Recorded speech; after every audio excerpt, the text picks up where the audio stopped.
blow, blow.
Excellencies, ladies and gentlemen, please take your seats.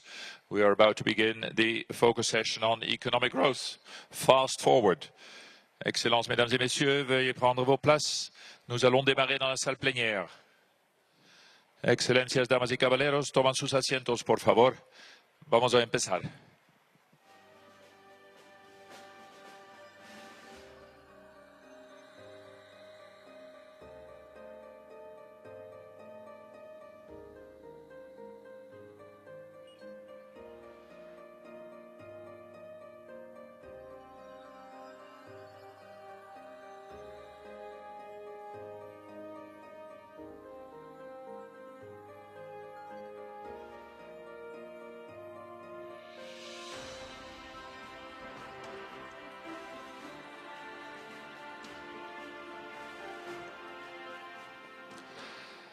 Could I ask all delegates sitting in the back rows to please move forward? Then we fill up the room a bit, especially for the discussion. It helps a lot. You can sit behind any country or organization nameplate you would be interested in.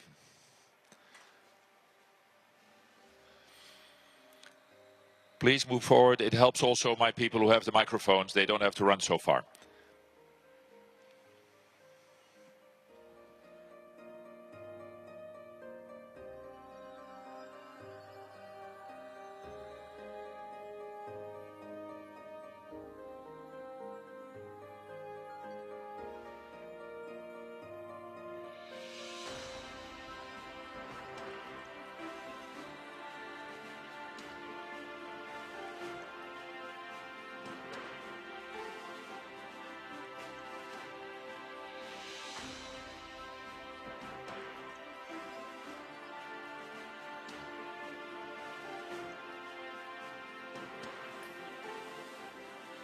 Good morning. I'm Mike Nelson with Cloudflare in San Francisco. I'm here to be your moderator for what is going to be the most optimistic panel of the two-day conference. We also are going to bring in a lot of perspectives from the private sector, talk about what the future looks like, and give you a sense of what we can do if we get cybersecurity right, if we get cyber policy right, and we get enough talented people to make it all happen. This is going to be a very fast-paced panel. We're going to cover a lot of topics. And to start, we have a 2-minute video talking about the future and what the young people of the Netherlands are doing with cyber technology. So turning to that now.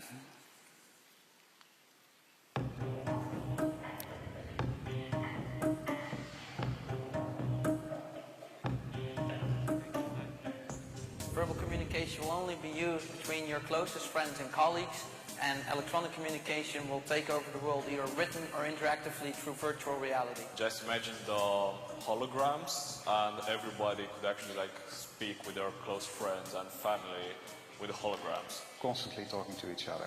Ad hoc, peer-to-peer, distributed, one flock of birds totally constantly twittering to each other and then creating this beautiful pattern when they fly around.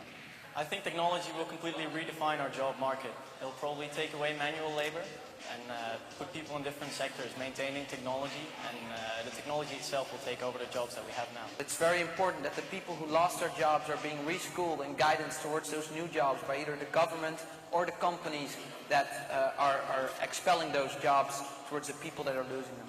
I personally am waiting for the integration of virtual reality in our lives. Think about HoloLens, for example. I'm waiting for that to become commercial and to become easy to use and part of everyday life. I'm waiting for the holograms and also the teleportation to make some progress in that, because they already managed to teleport some particles from a point A to a point B. What about the future if we could be printing food for people in other worlds? That's what I'm looking forward to, where there would be possibility to change the molecules into something useful for whole humanity. Maybe we should just slow down for a moment and just look at what we have and reconsider if that is really what we need.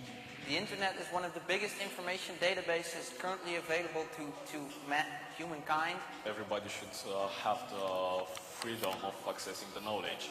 We should be able to set the rules to play for the game, but not limit to who can play. We must be aware that companies And governments are always in threat of losing valuable information or money through the internet, and making it safe should be our top priority. Hackers are like martial artists. The most skilled ones do not go around punching random people in the face. Sensitive information regarding personal details should always be safe. And stuff that people put out in social networks, that doesn't have to be secure, because it's what people choose to share about themselves. If we want to keep a free and open internet, we should remember that this book, written by George Orwell, is not an instruction manual.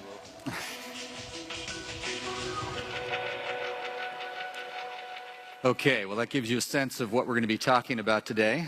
To start our session, I have the pleasure of introducing the Minister of Economic Affairs here in the Netherlands, Henk Kemp, and he'll provide us some framing comments to get us off to a start.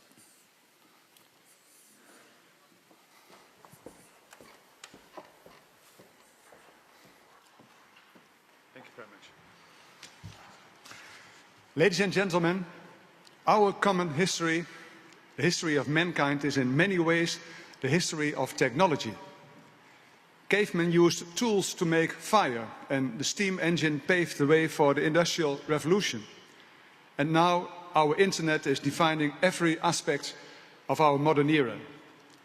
Not only is the internet changing our social life, it's also transforming our economies and increasing the productivity and competitiveness of businesses.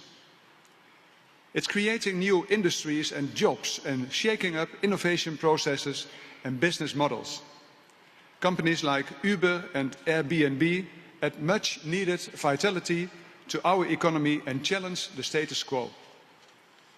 The government, I believe, should facilitate this transformation of our economy, or at the very least not hamper it. Because if hindered by outdated frameworks, innovation may be nipped in the bud, and promising startups will seek their fortune elsewhere. This risk is real. The laws and regulation designed for the bricks and mortar world of the past no longer fit the digital economy that is our future. We also need to speed up the regulatory process itself. It can take years for new laws to be passed or for existing regulations to be amended. Again, digital innovation cannot wait. Take, for example, the driverless car, which is already spawning an entire industry and has the potential to improve logistical processes, to decrease road congestion, and to reduce fuel consumption.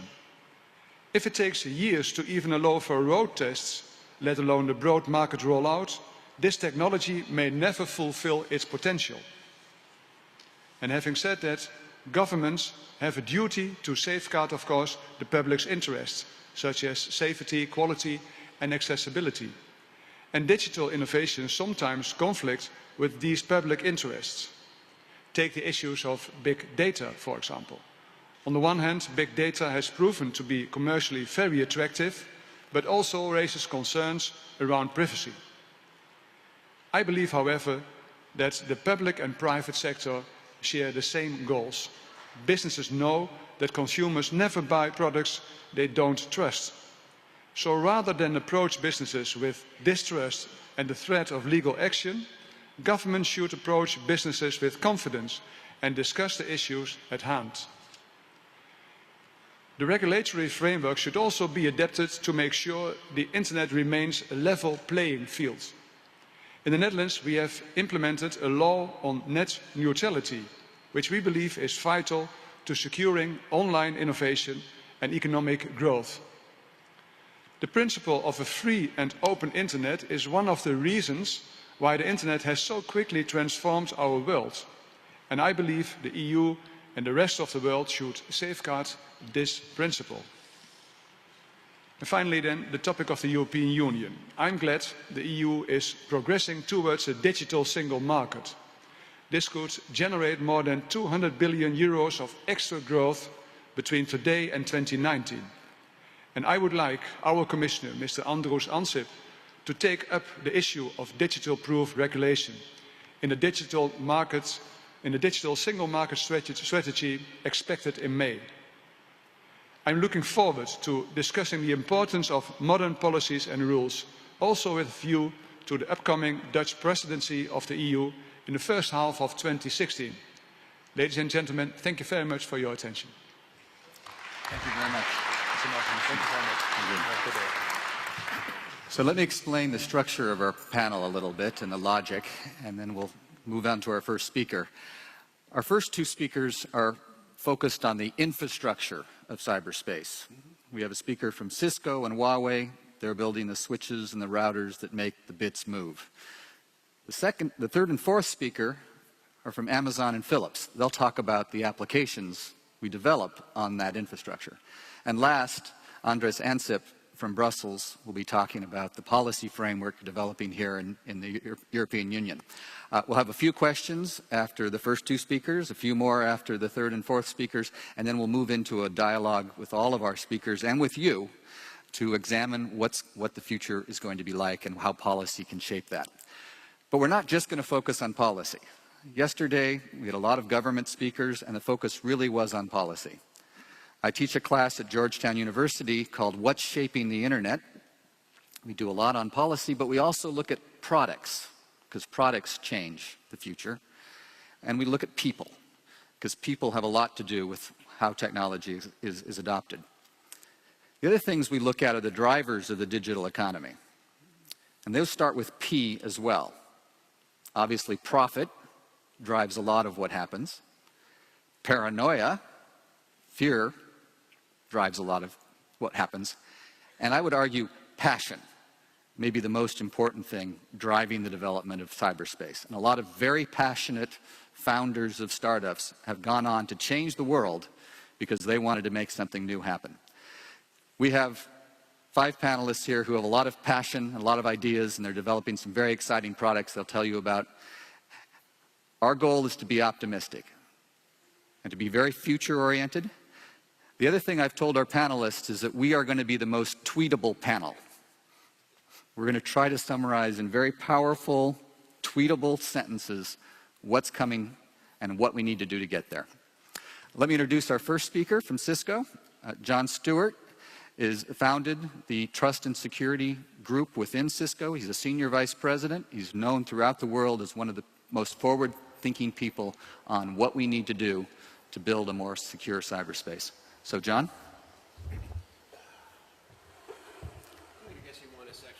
No, you can do either one. But sitting down is the best thing. I was worried about the camera guys actually not catching us if we actually sat. So we're good to sit? You sit right there. Good morning. I have to admit, being introduced as a part of a panel that will be the most tweetable is a new crowning career achievement for me personally. And yet, as you think about the optimism of what's been happening for the past 2 days here at the conference, it should be precisely that.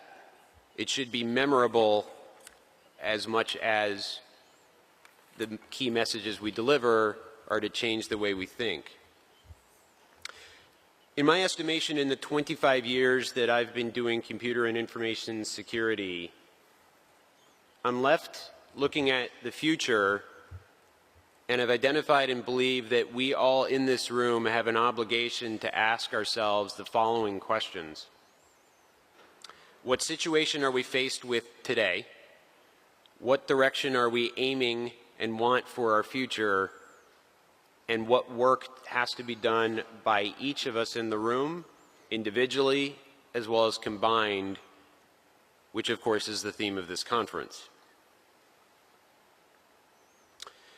In the multiple decades of the internet, having gone through what Cisco would say would be 3 phases, my answer to the first question is that we are now in a hyper-interconnected world which has stressed and strained and yet arguably created an incredible change known as a development platform that all of us get to participate in. To give you a sense of that in statistical form, by all estimations of 3 independent reports, 10% more broadband in a country can yield upwards of a percentage point or more in GDP growth, yielding the conclusion that in this hyper-connected world, one of the reasons we want to be connected is because of economic national success. In addition, as a level playing field where all participants can innovate, an application can be written in any one of our countries that can change all of our other countries' participation on the internet, the likes of which allows for new business to be generated in all walks in all countries and all corners of the globe. As an example of this, a 24-year-old recently developed a new app that he said to himself was necessary. It was invented in the United States, it was written in Eastern Europe, and of course it was downloaded globally. The means by which he concluded which app to develop, he looked at all of the apps being downloaded, found the most popular ones that were liked the least, where more people were downloading but not happy with the version that they were getting. He created his own version, and in the first year generated $25,000 US, in the next year generated $135,000 US, and this current year is projected to actually create $250,000+ in revenue. The app, the Spanish translation of the Bible. It's not so much that the innovation is the app, it's that it was a globally generated and needed and innovated in the span of such a short period of time and generated wealth. That said, as a consequence of the work that we do together, and in the future, quite clearly as the population grows and the internet usage doubles of that population of the world, we do face a couple of unique challenges, not the least of which is this multifaceted thing called cyber. And I'd like to articulate that, in my opinion, there are a couple elements of this which get intertangled and therefore get confused. Cybercrime is not industrial espionage any more than industrial espionage is national espionage, any more than national espionage is disruption of a service, destruction of a service, or activism on the internet. So as we paint the future, by 2020, you'll have twice as many internet users as we have today, and 6 times as many devices connected to networks that we have today. And to put that into context, that means that close to 50 billion connected devices will exist, and we had best use the language of what problem we're working on very crisply, lest we actually apply the answers incorrectly. Now, this interdependent world that we have, to continue answering that first question, is based on something which we are struggling with today, and yet this forum is aiming to achieve, which is both capacity and relationships and trust. Companies themselves aiming to succeed on the internet, governments aiming to make their countries successful on the internet, are now finding themselves unusually and uncomfortably based partners to address the issues societally that are being generated with this connectivity that we face and are enjoying now. This world of the internet is inherently political. And for a technologist, that's almost uncomfortable to admit. I would love to write the new software, create the new company, or generate the new product that would solve all the issues to enable this growth, and yet recognizing societal issues are not solved by technology, it creates an uncomfortable relationship between us all. It's difficult for that trust to continue. It's implicit versus explicit. Provable, not so much, usually done by relationships or done by history. And one of the largest challenges, but yet one of the greatest opportunities, is this have and have-nots on the internet. Those that actually can generate wealth, those who are essentially users of, and that this global platform allows all of our countries to participate. And we have to create equality in that participation so that one does not feel disadvantaged against the last. With a word of caution going into this future, what work do we have to do? The internet actually has created more ability to connect people, including all of you in this room, some of which I've noticed are typing on their computers, some of which I noticed are typing on their phones, some of which I noticed are typing on their tablets. It's that ability to connect that the internet has managed to create.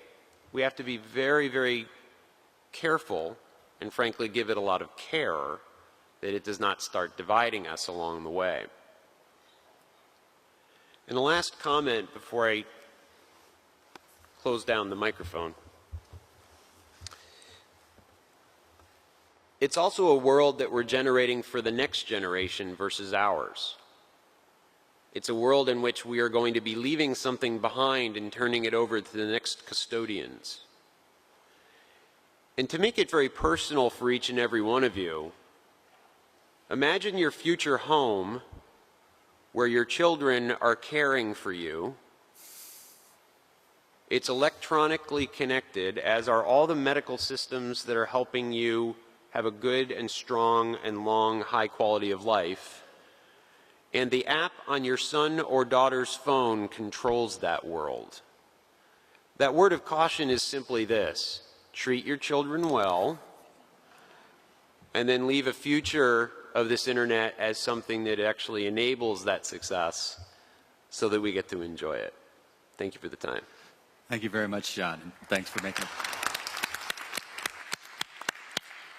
Our next speaker is John Suffolk. He is the President of Global Cybersecurity and also the Chief Privacy Officer at Huawei. Prior to joining Huawei in 2011, he was the Chief Information Officer and the Chief Information Security Officer for the UK government. So he's had some very relevant experience, and I think he's going to give us some very interesting comments. Thank you, Chairman. Good morning, ladies and gentlemen.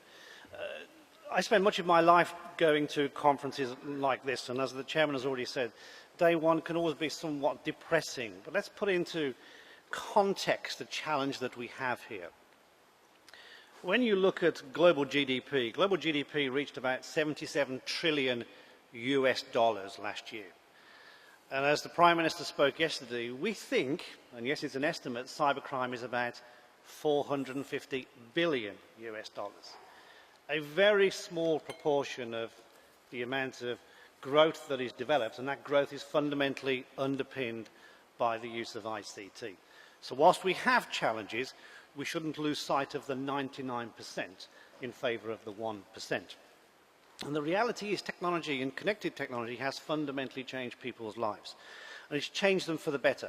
It's demonstrably improved health, whether you're in rural areas or cities alike. It's improved education and given education to more children than ever before.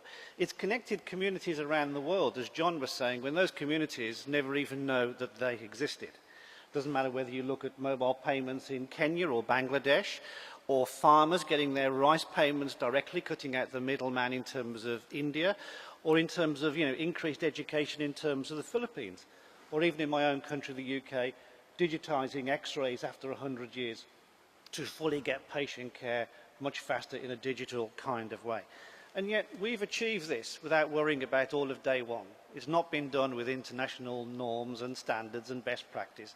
We have just made change happen based on what technology value can create for the citizens. And the reality is, if we wish to do business as vendors and service providers, we do have to remain flexible, open and accommodating and understanding. And we must also recognise that we can't just chase every last penny or cent of profit when it comes to trust. In certainly the cyber world and the political world that we live in, sometimes there is inefficiency within the system. And we have to accept that inefficiency as a price of doing business. And it doesn't matter whether the requirement is local data storage and processing, which I know is a hot topic at the moment, or whether it's increased product scrutiny or increased reporting. The reality is this is just requirements. And as a commercial business, you have a choice of accepting that requirement and doing business, or not accepting that requirement and not doing business. So the world has made a fundamental difference just by getting on and being quite commercial and driving out the value. But I think we need to recognize that this connected world has created invisible yet critical connections. And we have to preserve those critical connections around the world, even when Mother Nature reaps her wrath. We listened yesterday to the landslide issues in terms of Chile. Here we are, we have now made the world connected. We have put people's lives dependent on some of this technology, and therefore as vendors and service providers, we cannot walk away in times of difficulty. So the reality is, when there is a disaster, we now need to rush towards the disaster to get those connections up and running, because life is at risk. Now, it doesn't matter whether this is the Fukushima disaster, or whether it's the earthquake in Chile in 2010, or the Ebola outbreak, or war-torn countries, you will find vendors like Huawei and others and our service providers rushing to those areas, because it's one thing taking the profit in the good years, but you have to support these connections in the bad times as well. And therefore there is a moral and social responsibility on organisations in this joined-up, connected world. But it isn't just about natural disasters. There's the man-made issues and the reason why we're here on these 2 days, which is cyber security. And in a world of very few, if any, international norms and standards and best practice, we have a belief at Huawei that vendors have a responsibility to be incredibly open and transparent on their complete end-to-end processes for cyber security, to help explain to people how you manage a very complex global supply chain, but how do you do things locally under local law. And we think this should be, part of the model going forward to improve trust. And we should do this in a non-discriminatory way. Our perspective is we see this as a great opportunity. The more we have opened up our doors and our policies and our procedures to people, the more people understand us as a company, and the harsh reality is the more business we have won, because people can see that we have nothing to hide. But more importantly, we are trying to solve this problem together, which is a key part of the phrasing of this conference, which is all about collaboration. But the one thing that we would say is, if you as buyers in this room and other buyers never ask their vendor for anything on security, you should not be surprised if you don't get anything. So we can talk very well about processes and patching and fixing things and governance and reporting and incident management, but if the inherent product is badly designed, as in insecure, you've still not made any progress. So be more demanding from your vendors. Now, notwithstanding the enormous progress that we have made as an ICT and service industry, government, our political leaders do have a role to play to bring people together. And I have to say, every conference I go to, and Matt Tomlinson brought this up yesterday from Microsoft, we will have government representatives talking about collaboration, international norms and international standards, but not a lot of decision. And I wondered to myself last night, could I articulate what norms and standards and decisions we're trying to achieve in all of these conferences? Could any of you tell me what is it that we are trying to make a decision on? What governance or body will make those decisions and who will enforce it? Because if we can't answer those basic questions, our chances of getting to a conclusion, I would suggest, is quite slim. And the reality is, technology is not going to wait for any person or any political agreement. It's going to rampage forward. Whether it's Cisco or Amazon or IBM or Huawei, we know what's in our labs. We know what's coming downstream. And the world going forward is an incredibly different and exciting world to the world it is today, as it was in terms of 5 years' time. So we are very pleased with the work of the Dutch government yesterday in bringing forward the Global Forum for Cyber Expertise. We're proud to be a founding member of that. We believe that's a very good body to agree and work out and share and build trust in terms of what is going on. So for us, finally, we believe the fully connected world is going to be a very exciting, vibrant place. It's not going to rely on one policy, one standard, one norm, or one international regulation. The world will continue to be commercial. And if we're going to be commercial, we need to be flexible, open and transparent. And we look forward to working with all of you on that basis. Thank you very much.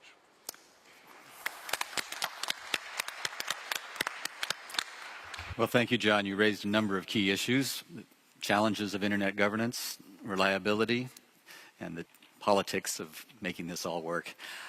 Just a couple questions for the two of you about the network itself, and then we'll go on to the next round. And I'd like all of you to not only think about questions you might want to ask at the microphone, I'm also here checking my Twitter feed to see what questions are coming in that way.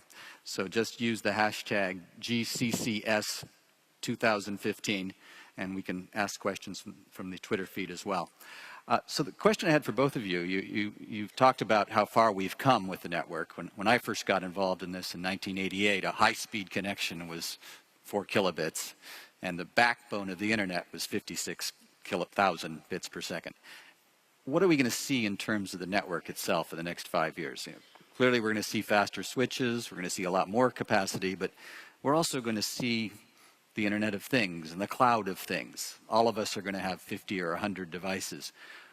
What does that mean for the network? How are you guys going to design your products differently? How are your customers going to have to redesign the network to deal with a world with 50 or 100 billion endpoints? John, Stuart? You've got the dilemma of having John or John, so it might be a little more complicated. Yeah, exactly. So, number one, this creates, frankly, a whole series of vendors getting into the IT space that have never been in it. It also transitions every company in the world, in all industries, to become dependent on IT versus use it.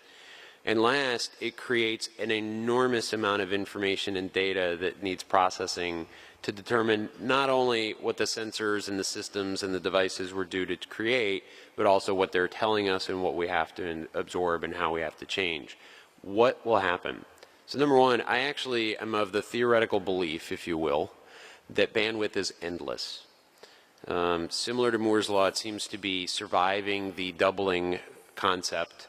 And frankly, with all the information we want to exchange and the new creativity inside of optics, it doesn't seem to have an end. So this idea of 4 to 56 to exabyte-based networks, not the problem. What will become the next question, and a colleague of mine and I were just talking about this today, is how fast can data be ingested and processed to make meaningful conclusions? The next generation dilemma is not a bandwidth problem or the Internet of Everything. It's systems that can absorb the data, make sense of it, because no human can at this ingestion rate, and then draw conclusions by which we can make the right sort of choices. What are the changes in development? Well, the changes in development are how do 100,000 systems simultaneously turned on have all their needs answered?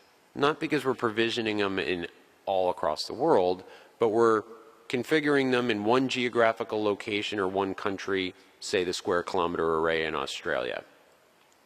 That takes a different modality.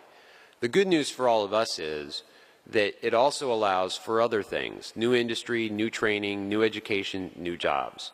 And because it's, again, a global need, it means that the global training platform that all of us get to enjoy can generate the new types of leaders, the new types of employees of the future from any walk of any country of the rest of the world. John Sefik? Thank you. I think we need to perhaps try and forget some of the old paradigms of speed and connections, because there's a bigger social issue at space here. When you're getting to a point where you're creating such capacity in devices, and you never know what those devices are doing, you don't know what the sensors are doing, you don't know the security provenance of those devices, you don't know what's behind it, the world shifts. We talk about smart cities and smart grids and smart communities, but there will be smart communities who go nowhere near the taxation system. And those communities could be dispersed around the world. We talk about driverless cars. Well, the problem with driverless cars is, the braking distance between, a latency of 0 and 10, however you want to measure it, is life or death. So the whole issue in terms of beginning to think differently about the way the world will be reconstructed politically, from a taxation perspective, from a community perspective, is an unknown charted water. And I often go around our R&D labs around the world, of which we have got 16, and I say to our researchers, and they're doing lifelong research, how long have you been working on this? 10 years. When will it hit the market? 10 years' time. Well, why 10 years' time? Because the world is not ready for it. So we can do it, but the world doesn't know what to do with what we've invented. So we will wait 10 years and we will hone it. And you will find that in many labs around the world. This is not just a Huawei issue. So the reality is that technology has moved ahead far faster than our ability to conceptualize how it will change everything we do. So the issue is not about speed. It's not about, connections. It's about how we're going to reshape everything, from health to education, to taxation systems, to governments, to businesses, to legislation, to boundaries. All will subtly shift over the next 20-year period. And I don't think anybody in the world can really see how that is going to turn out. Because I don't think many people 10 years ago predicted where we would be today. Okay. Thank you. Well, let's move on to the applications layer now.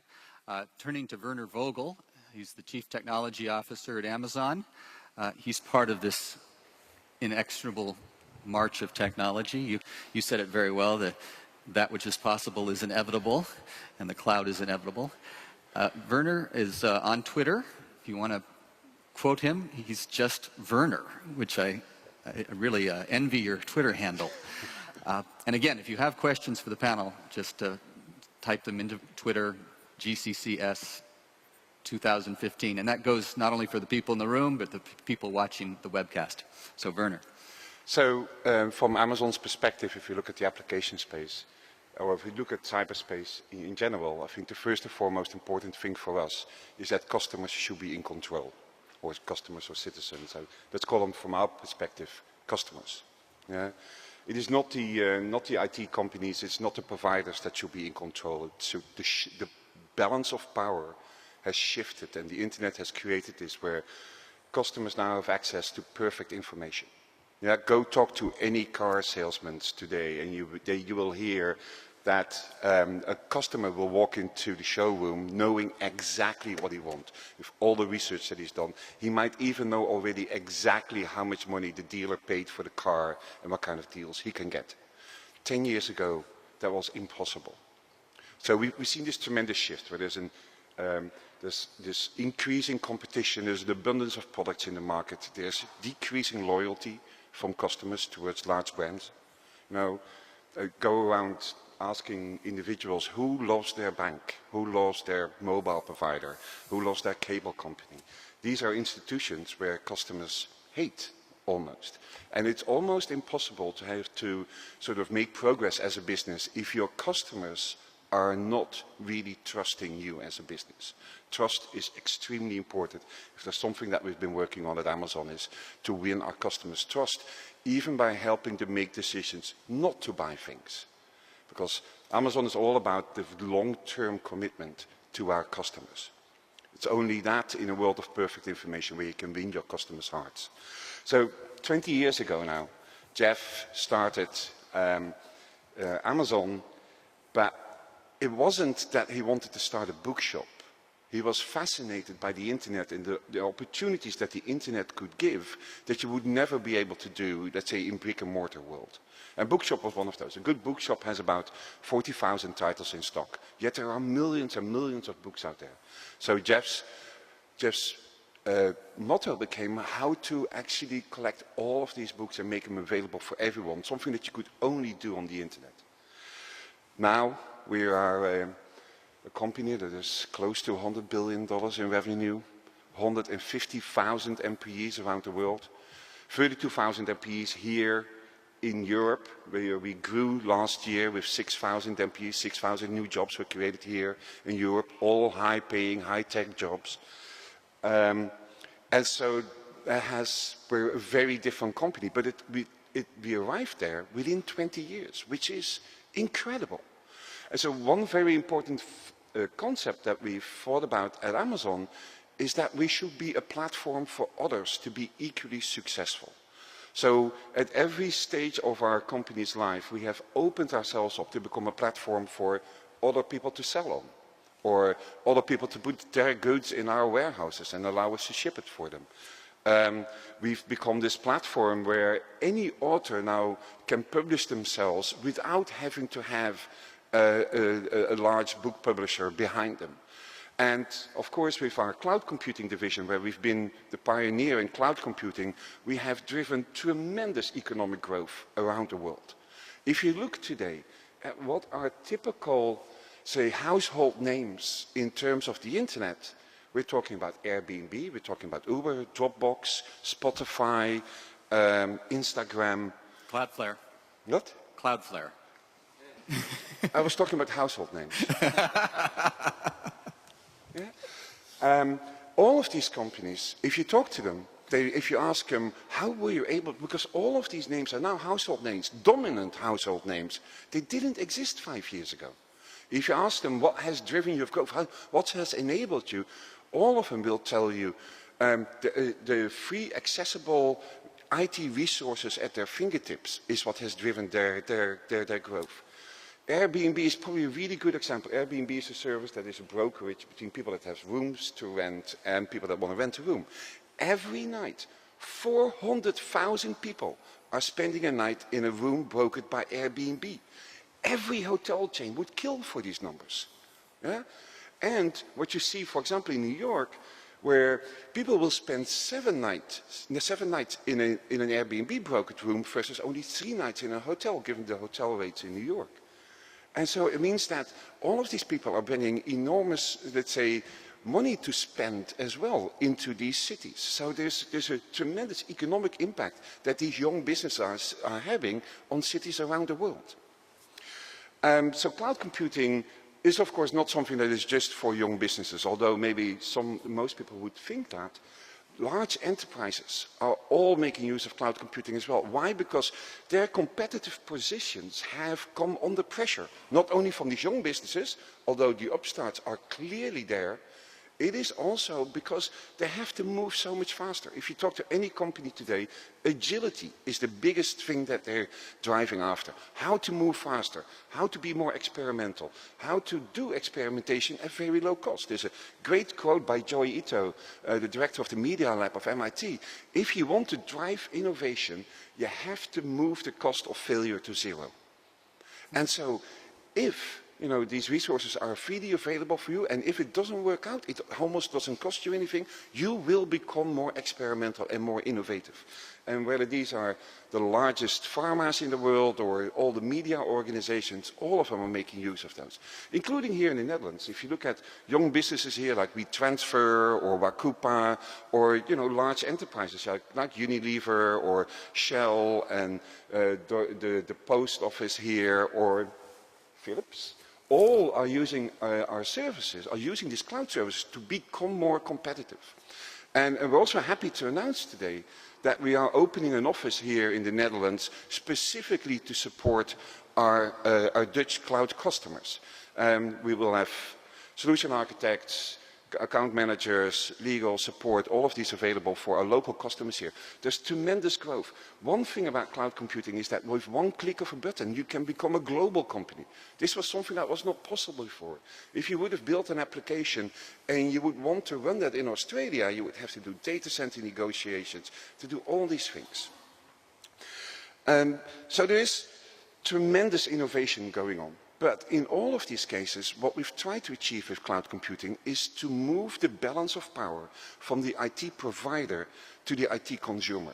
In the past, the only way to acquire IT services at a decent cost was to make these very long-term contracts to really negotiate price down. Then you would write a check, give that to the provider, and they would basically walk away because they would no longer be invested in the success of these businesses. And what we've tried to do with cloud computing by putting a radically different economic model against it is that, we as providers every day need to be on our toes to provide the absolute best service to our customers, otherwise they can walk away, which is how it should be.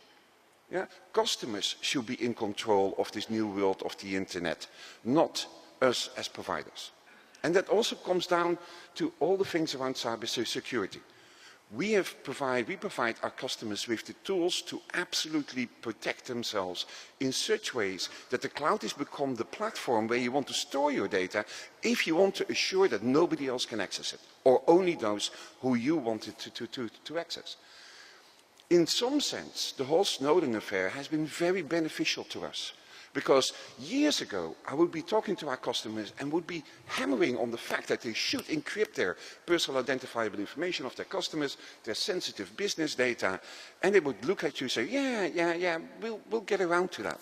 Yeah? Now that the whole Snowden affair has made many of these things public, customers, this is a much easier conversation to have with customers. And I want to close off with something that Dr. Ansip's predecessor once said, Neelie Kroes. He said, in context of all of this, hackers and spies will continue to defy laws. Yeah?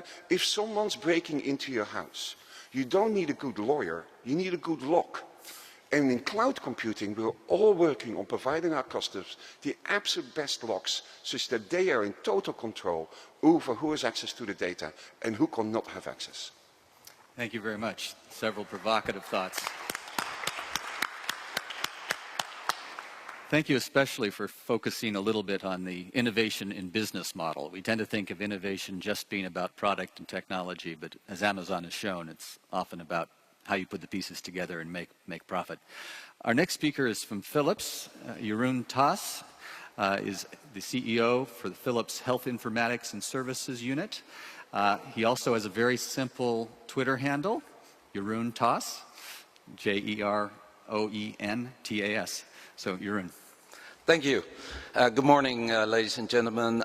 Actually, I want to talk about a topic that's probably close to everybody here in the room. It's about your own personal health, your family's personal health, the health in your country, and we all know that health can lead to wealth. And we all know there are tremendous challenges everywhere. You know, in the US, about 18% of GDP is spent on healthcare. That's over $3 trillion. A big chunk of that is actually fraud and waste. In other countries, there's basically a huge issue in access to health. So even if it may be a lower part of GDP, it means that a large part of the population doesn't have access to basic health care. In the EU, we spend around 9% across the EU. And yet, if you look at it, we have a tremendous opportunity. We have a great opportunity. And, you know, I have to admit, talking about health, I'm suffering from optimism here because I can see what we can do. So let's start with the system itself. So today, it's basically more sick care than health care. So it's based on dealing with acute health events and then hoping to treat them well. Now, the reality is around 70–80% of the healthcare cost is actually in chronic disease. So if we are able to move from reactive to proactive, if we allow people to monitor themselves or being monitored so that we can identify a health issue up front and deal with it early, I think we can have tremendous impact on the health of a population, but we can also have tremendous impact on the healthcare system. So we're looking at a huge cost savings while at the same time providing better care. Now we have another opportunity, and especially in the Western world we see a graying population. People get older. For instance, my dad is 83, but he's still very, very active, but he's in a wheelchair. So how can I help him? How can I support him in his care? So we're now looking at technologies that, for instance, my dad wears this pendant, which has a dedicated phone and a big button. It tracks his health, and if he actually happens to have an issue, he falls, immediately a connection is made to a response center where they're trying to triage help. If he doesn't take his medication, his connected device will tell me that he doesn't take his medication. So I can actually reach out to him and ask him why he doesn't take his medication. With other words, we're giving him the tools to continue to live his life, but with add a layer of security, with an opportunity to guide him with his life and live his life with dignity and in a fulfilling way. So there's no need to send him to a home. There's no need for a lot of people to spend a lot of time in the hospital because we can now in real time monitor them at home. We can help them with their disease. Here in the Netherlands, we just did a study that for patients with congestive heart failure, if we give them the tools to monitor themselves, if we stream that data and combine it with the profile of the patient, and we proactively reach out when we see a deterioration, that can even be to the extent that we can see a heart attack coming 6 hours in advance. We have a window to intervene and to help that person, and we can reduce costs by 25%. Now, if we improve on that, we can actually bring it down, I think, by 30–40%. But it means we have to change the business model around it, because in most countries, it's still fee for service. We still only pay when people come to you with an acute situation. We don't pay them for the health of their populations. Now, if we change these models, we suddenly see a boost in innovation, because there will be companies like Philips that will step in and that will craft these solutions that are fit to the needs of those populations, be it diabetes, be it congestive heart failure, be it cancer. We can now combine data from your socioeconomic background, your history, your medical data. We can do your genetic background for about $1,000. By the way, that was $100 million 9 years ago. It will be less than $100 million and less than $100 in real time. We can actually take a scan of your cell tissue and drill down on the cell level and combine that data to get a full and precise picture of who you are. But yet we don't do that, because information is not perfect in healthcare, Werner. Information is locked up in systems, information is locked up in IT systems, is locked up with hospitals that don't want to share that data. We got to move it back to the consumer, as you said. We got to give the power back to you to manage your health data, to exchange that health data in a secure way. So I think we need a framework to do that. And that framework cannot be based on data nationalism. We cannot have countries saying the data cannot leave the country. The data needs to be interoperable, it needs to be open, shareable and secure. And we can do that today. But it's got to be based on a set of principles that allow us to have that data flow, allow us to aggregate data so we can see the patterns that help us to intervene early at scale, and not just in the Netherlands or the US, but also in countries like Indonesia, where there are 250 million people and less than 1,000 cardiologists. So we need to use this technology to do this, but we need the framework. We need to manage identities of people and these 50 billion devices that we're going to connect. We need to allow data to flow openly and interoperate. And I think if we collectively do this, it will be a huge, huge boost to not just national health, to global health. It will spawn a new wave of innovation that will break the curves, because all the healthcare cost curves keep going up. It will break the curve, and it will suddenly give access to health to more than the billions of people that don't have access today. So I'm an optimist. I think we'll get there, but we need your help. We need the framework in which we can do that. Thank you.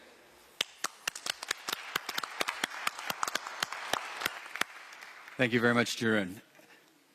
Now, this is a question for the two of you, but our first two speakers might want to weigh in as well. You've mentioned how reliant we're all becoming on the cloud, and how these data services are part of our everyday life. We need to know immediately when granddad or our father is not doing well.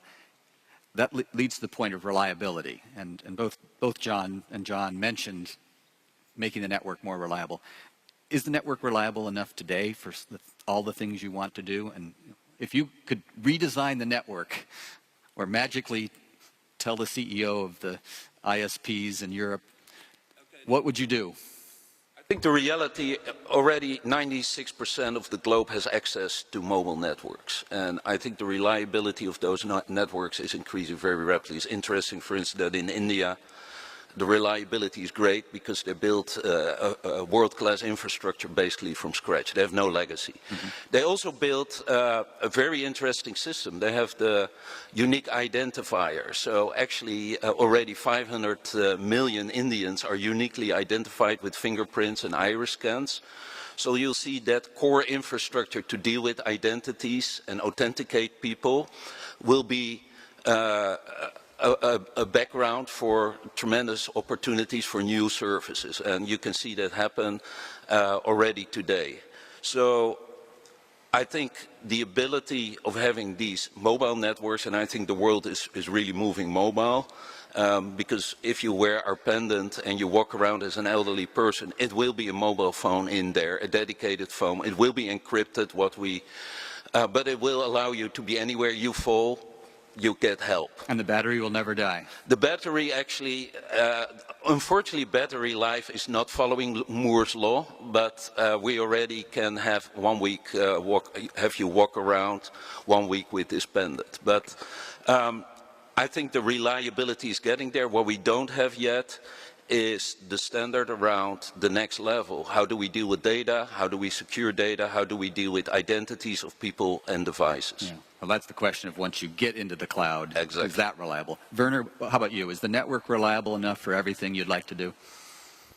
Well, we've moved to a phase where we build our own networks. Whether it's inside the data centers or we construct our data. We have 11 data center regions around the world, 28 availability zones in there, and each availability zone has multiple data centers into it. We've built redundant paths, private paths around the world to ensure that our customers are always connected to it. And we build our own transit centers there where our customers, whether they can reach us over the public internet or they can build private connections into our networks as well. Making sure that customers have the choice over which paths to come to the cloud. I think the kind of things that we've built, the constructs that we've built in the clouds have been such that customers now can start building, or those young businesses or enterprises can start building applications that are highly available, that are replicated around the world, that even if natural disasters happen, their businesses can survive and can continue to serve their customers. We saw this, for example, in Japan after the horrible earthquake, which is now 4 years ago. What we saw there was a tremendous interest from Japanese companies all wanting to move into the cloud because it gave them more reliability inside Japan versus their own data center, and they were able to sort of back up in terms of disaster recovery into Singapore, that if something really disastrous would happen and would take out more of their data center capabilities there, they would always be able to restart their business from Singapore.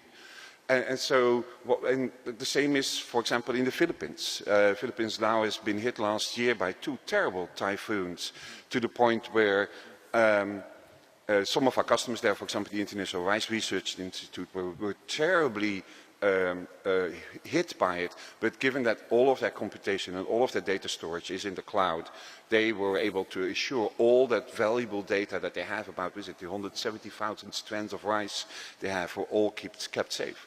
Or the Philippine government that is really pushing their banks to start making use of cloud computing services such that they can actually back up into other regions to be able to be safe and secure.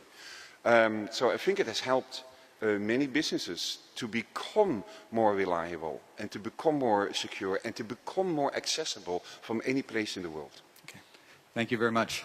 We're moving to our last speaker to talk a little bit about the policy environment. Andris Ansip is the Vice President of the European Commission and has a portfolio that's incredibly broad, but includes all the digital issues we've just talked about, from internet governance to security, innovation, e-commerce, and of course the digital single market. Vice President Ansip was previously the Prime Minister of Estonia, world leader in this whole area, and I look forward to your observations. Thank you very much. It was just said that trust is extremely important, and I can fully agree with that. Trust is a must. If people they cannot trust those internet-based e-services, they will not use those services. And our aim has to be to create an environment where people they can trust. They can trust us and services provided by our companies. Those human rights, freedom of expression, protection of privacy have to be protected online as they are protected offline. This is our obligation. In the European Union, we are trying to create a digital single market which does not exist yet. We were able to create a single market in physical meaning, but we were not able to create a digital single market yet. And cost of non-Europe in digital meaning is really high. According to analysis prepared by the European Parliament, even 340 billion euros per year. This is a huge amount of money, but non-Europe in digital meaning is, once again, also a question about fundamental rights. When we're talking about digital single market strategy, then we are talking about three pillars. First, free movement of goods and services.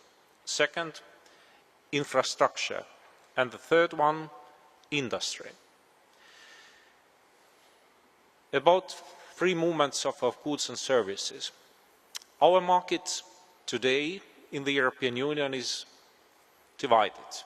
We have 28 excellent regulations dealing with digital issues, dealing with consumer protection rights, but in fact those excellent regulations, they are creating barriers between different member states.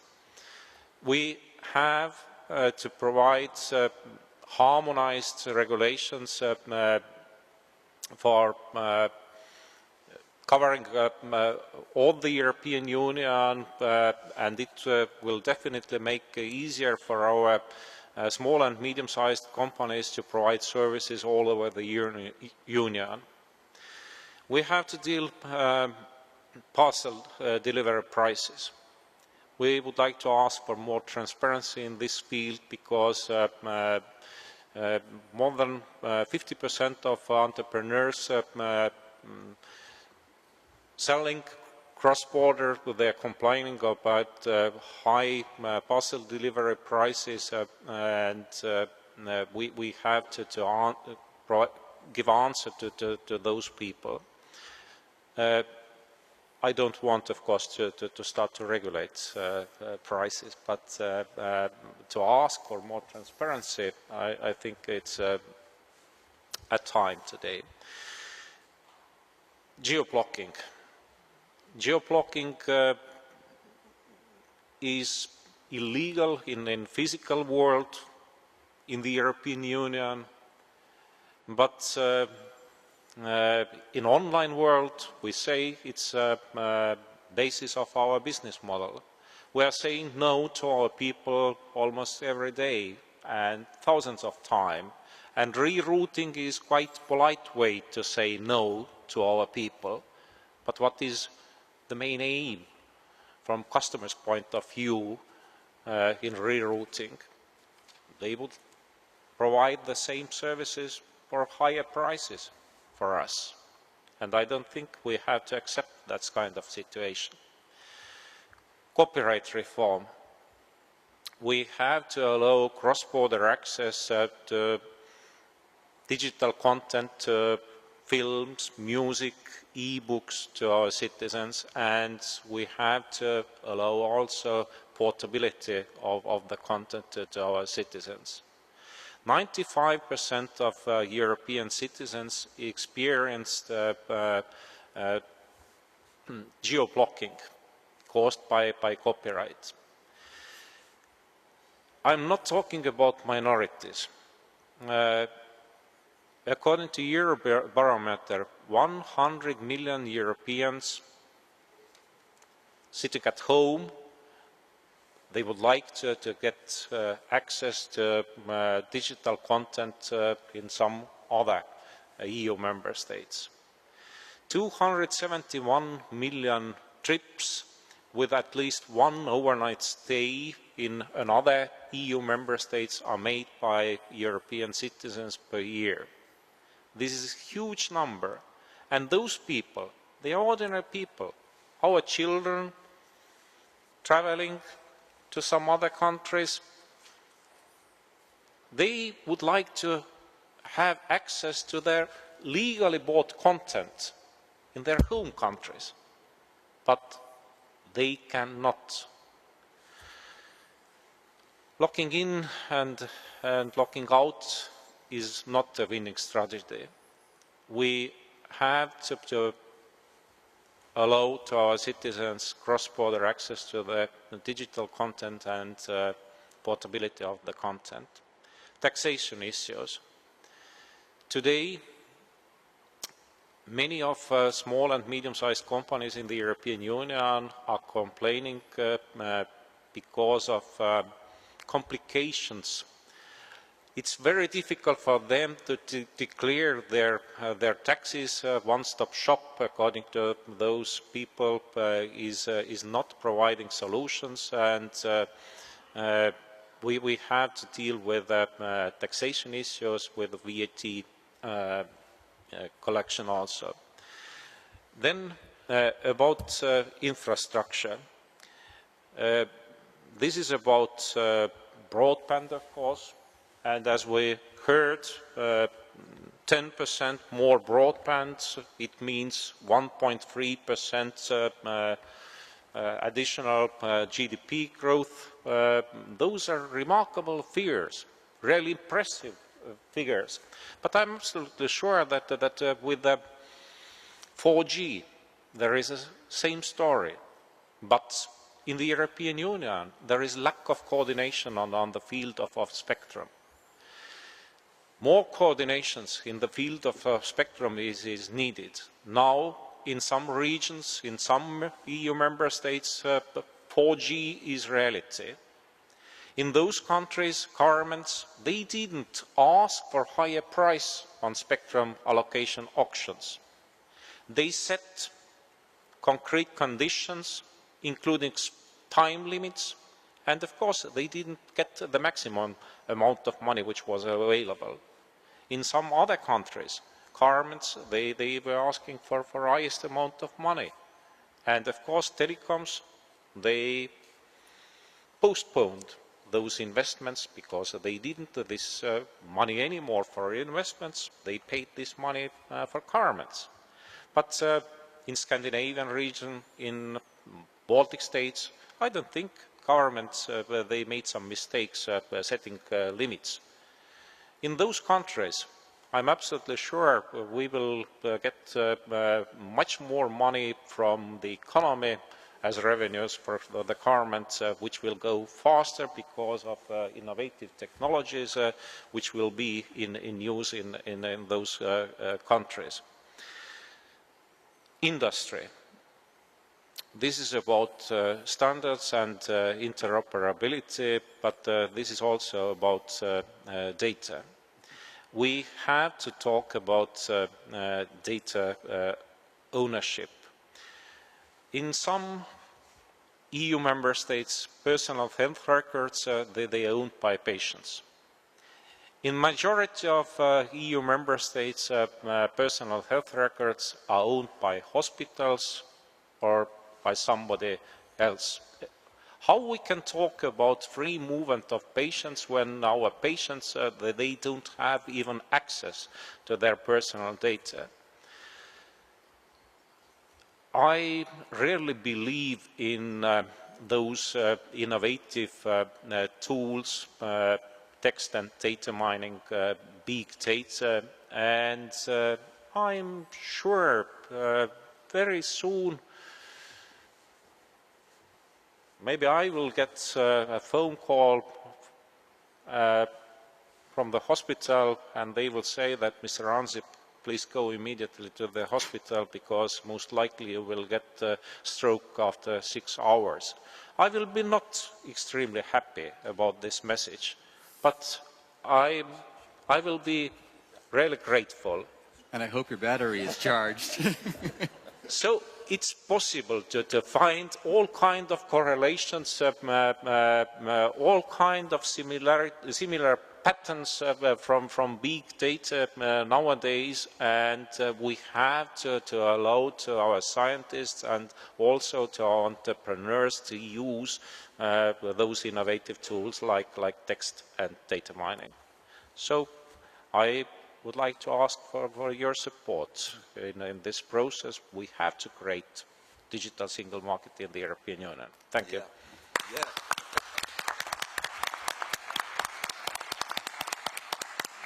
I know the 5 others on the panel with you are all avid supporters of what you're trying to do, and we hope we can do something globally, because for our company and for everyone else here, it's a critical issue. We can't move the data, we can't offer the global service. So I have a question for you, but I'm going to ask anyone else who wants to answer as well. I mentioned Estonia. In the US, whenever we're comparing ourselves to the rest of the world, Estonia always comes up, Singapore, Hong Kong, and whether you're measuring amount of bandwidth available, the pricing, the number of e-government services, Estonia always is near the top of the list. So my question is why isn't the rest of Europe doing as well as Estonia? I first went to Estonia in '93, and I was there last year in April, and the energy, and particularly the startup culture that I see there, is something that I just don't see elsewhere in Europe. Thank you very much for your question, but this question is quite uncomfortable question for me, because I don't think Estonia is perfect enough to teach others using its own example. But if you ask, then of course, simplifying the situation, I would like to say that this is because of no legacy. Sometimes it's easier to start from zero than to reform existing system. And some decisions in Estonia, which were made in a very early stage, they were really good decisions. For example, we implemented ID cards in Estonia in the year 2000 already.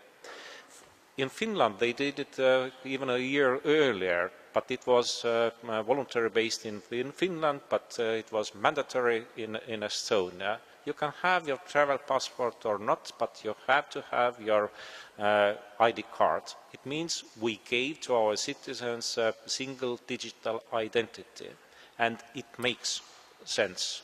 It makes easier for a service provider to provide services.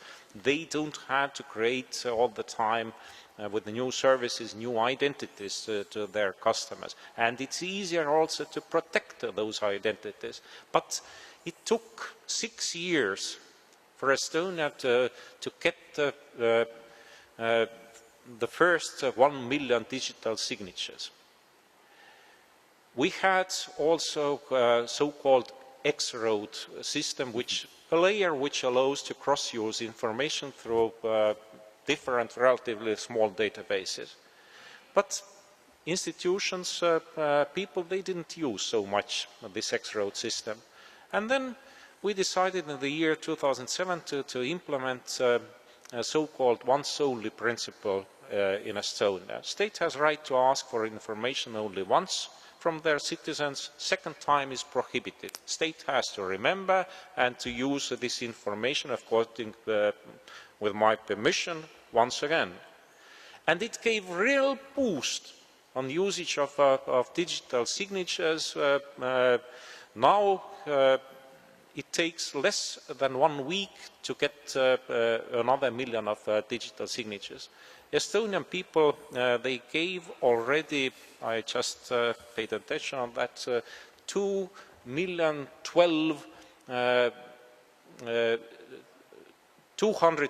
million digital signatures, and they identified themselves digitally more than 340 million times. Population in Estonia is 1.3 million inhabitants only.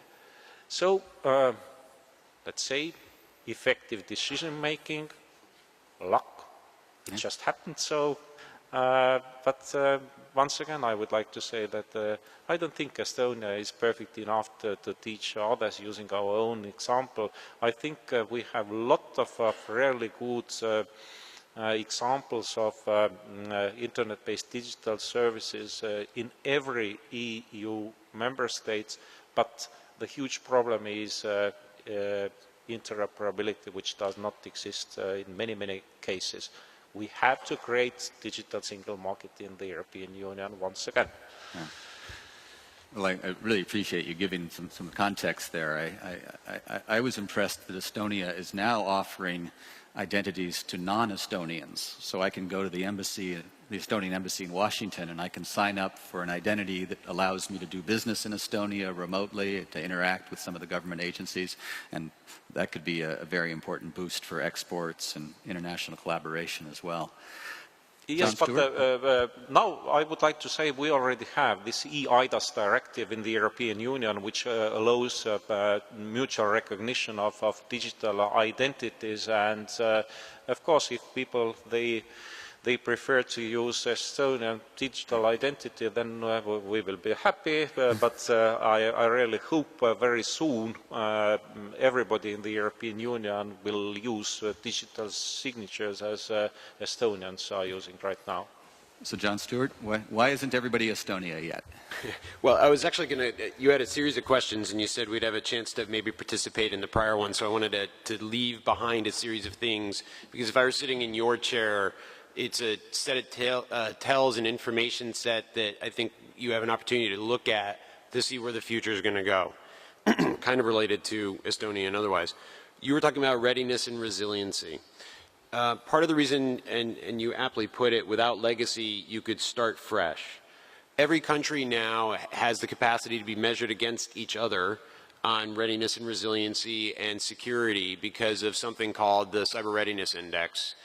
I affectionately call it the Hathaway Index. If you have not read this, as a country leader or as a company, I would advise continually taking the time to look at it, and the version 2.0 is releasing this year. Switching to the digitization discussion, Estonia is one leading indicator. Let's add a series of others. Germany, right now, with her digitization goals.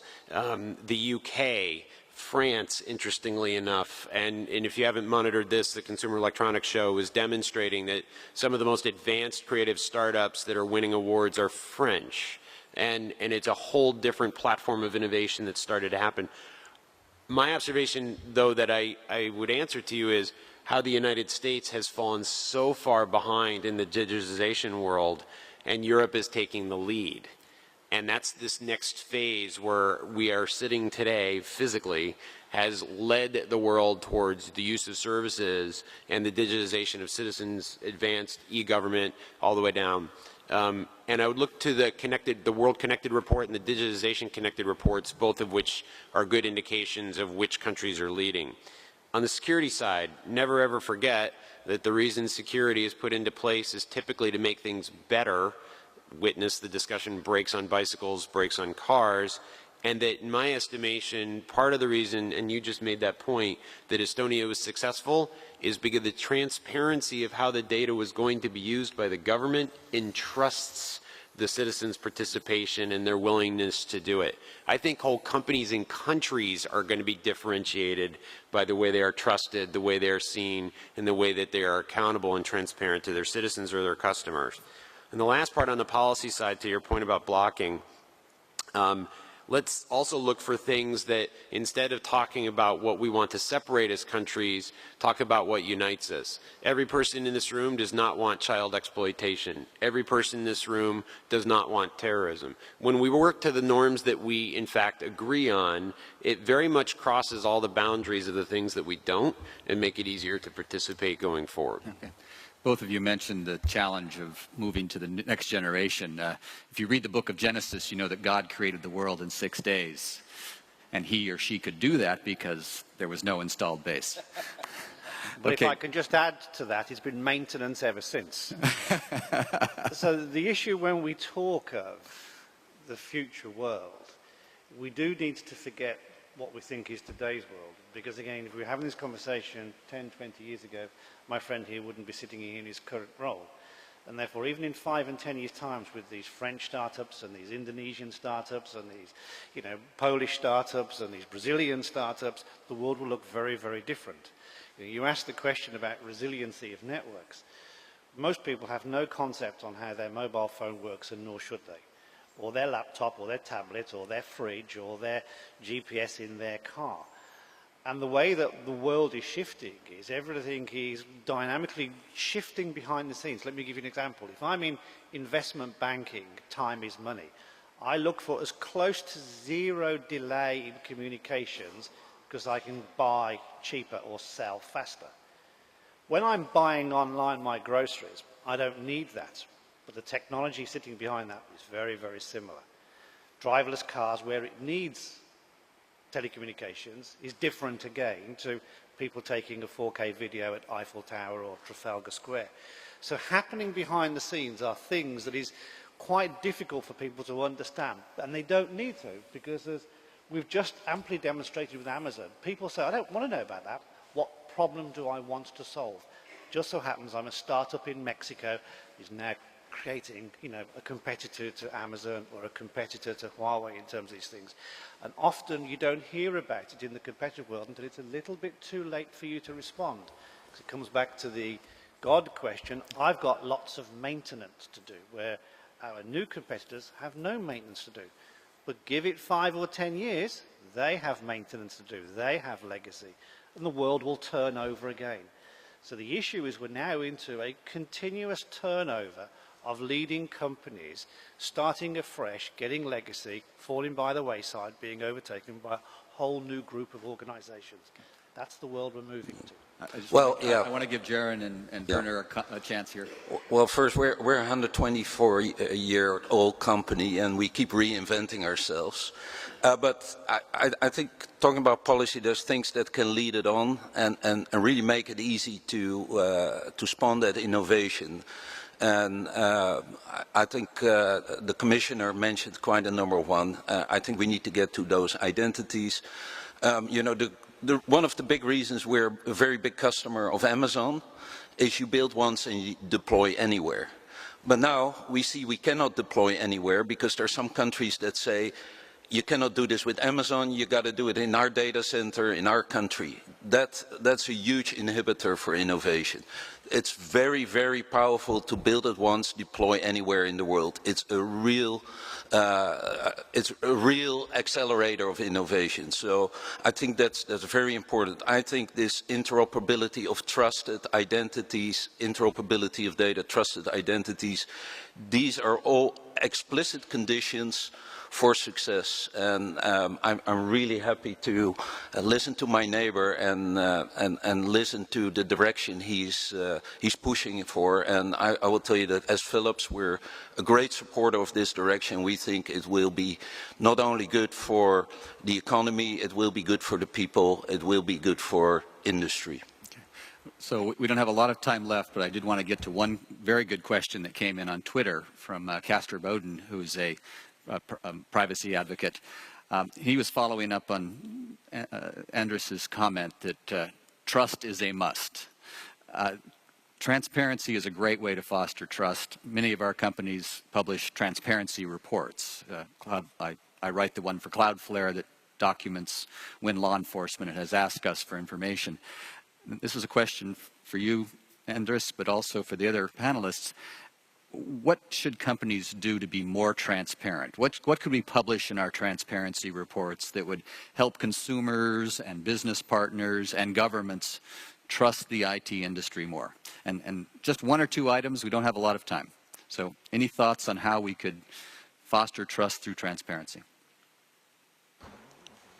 Thank you very much. Transparency and protection of everybody's privacy, they are not enemies at all.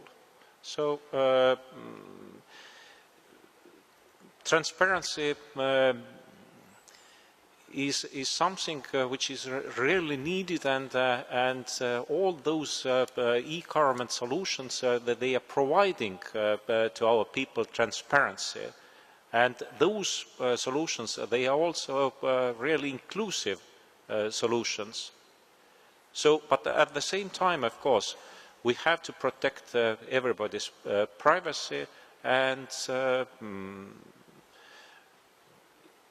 in Estonia's case, for example, it's possible. people, they can trust those services provided by the government, and I would like to say those services, that they are also transparent services. But I would like to reflect on some other points made just here during our panel discussions about startups. So once again, I would like to ask why European startups, they have to move out from the European Union, mainly to the United States, to scale up.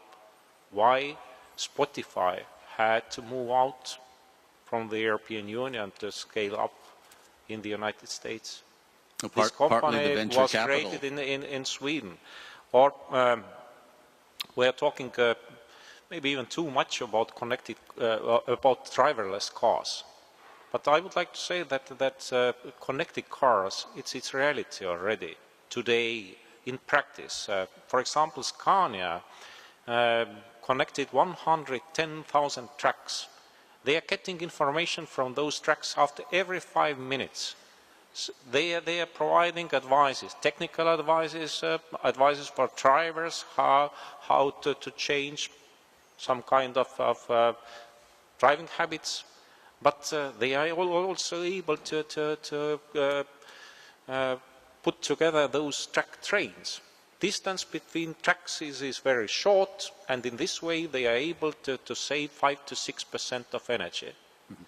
And what does it mean? It means that when driver of the first truck will push on brakes, all the other trucks, they have to brake immediately. And once again, I'm talking about spectrum and the need to have deeper cooperation in this field on the level of the European Union. Okay. Any other very quick 1 or 2 sentences on how we could be more transparent, build trust? Yeah, first I want to react on a point about innovation, because we're a global company and we see the same thing. And there's a couple of reasons. You know, the US is a single market with 320 million consumers. It truly is a single market. So, secondly, there's a different private equity culture which is grounded in very, very deep IT knowledge.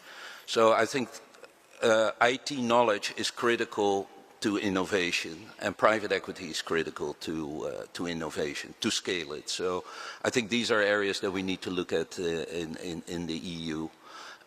So I hope we see some promotion on new business models rather than more technology. I think there is enough technology that we can craft into great solutions, but we need the right business models to foster that innovation. Okay. I'll give you one sentence.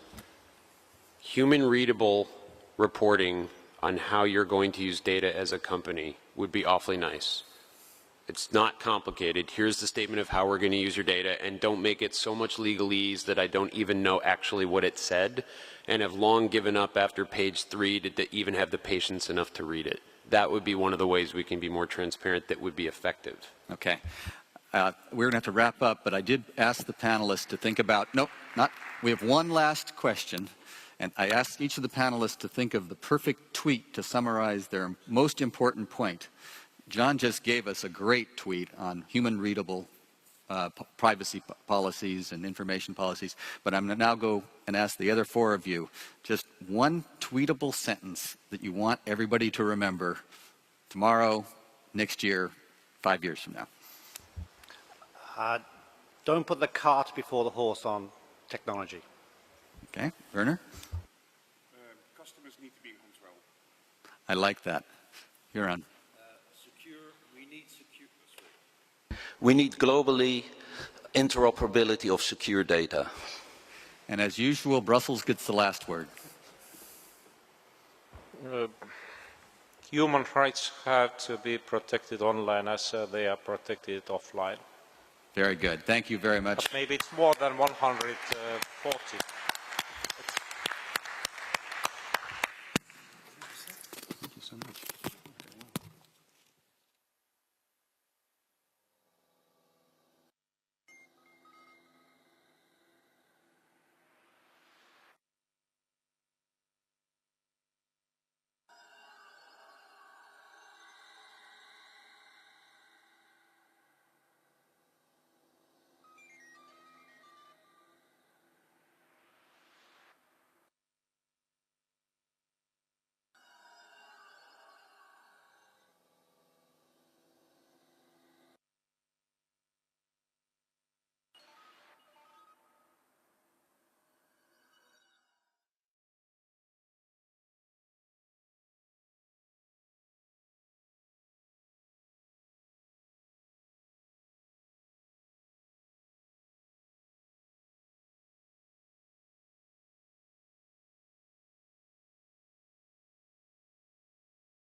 Ladies and gentlemen, here at GCCS 2015 and all the people watching us back at the office, back home via live stream.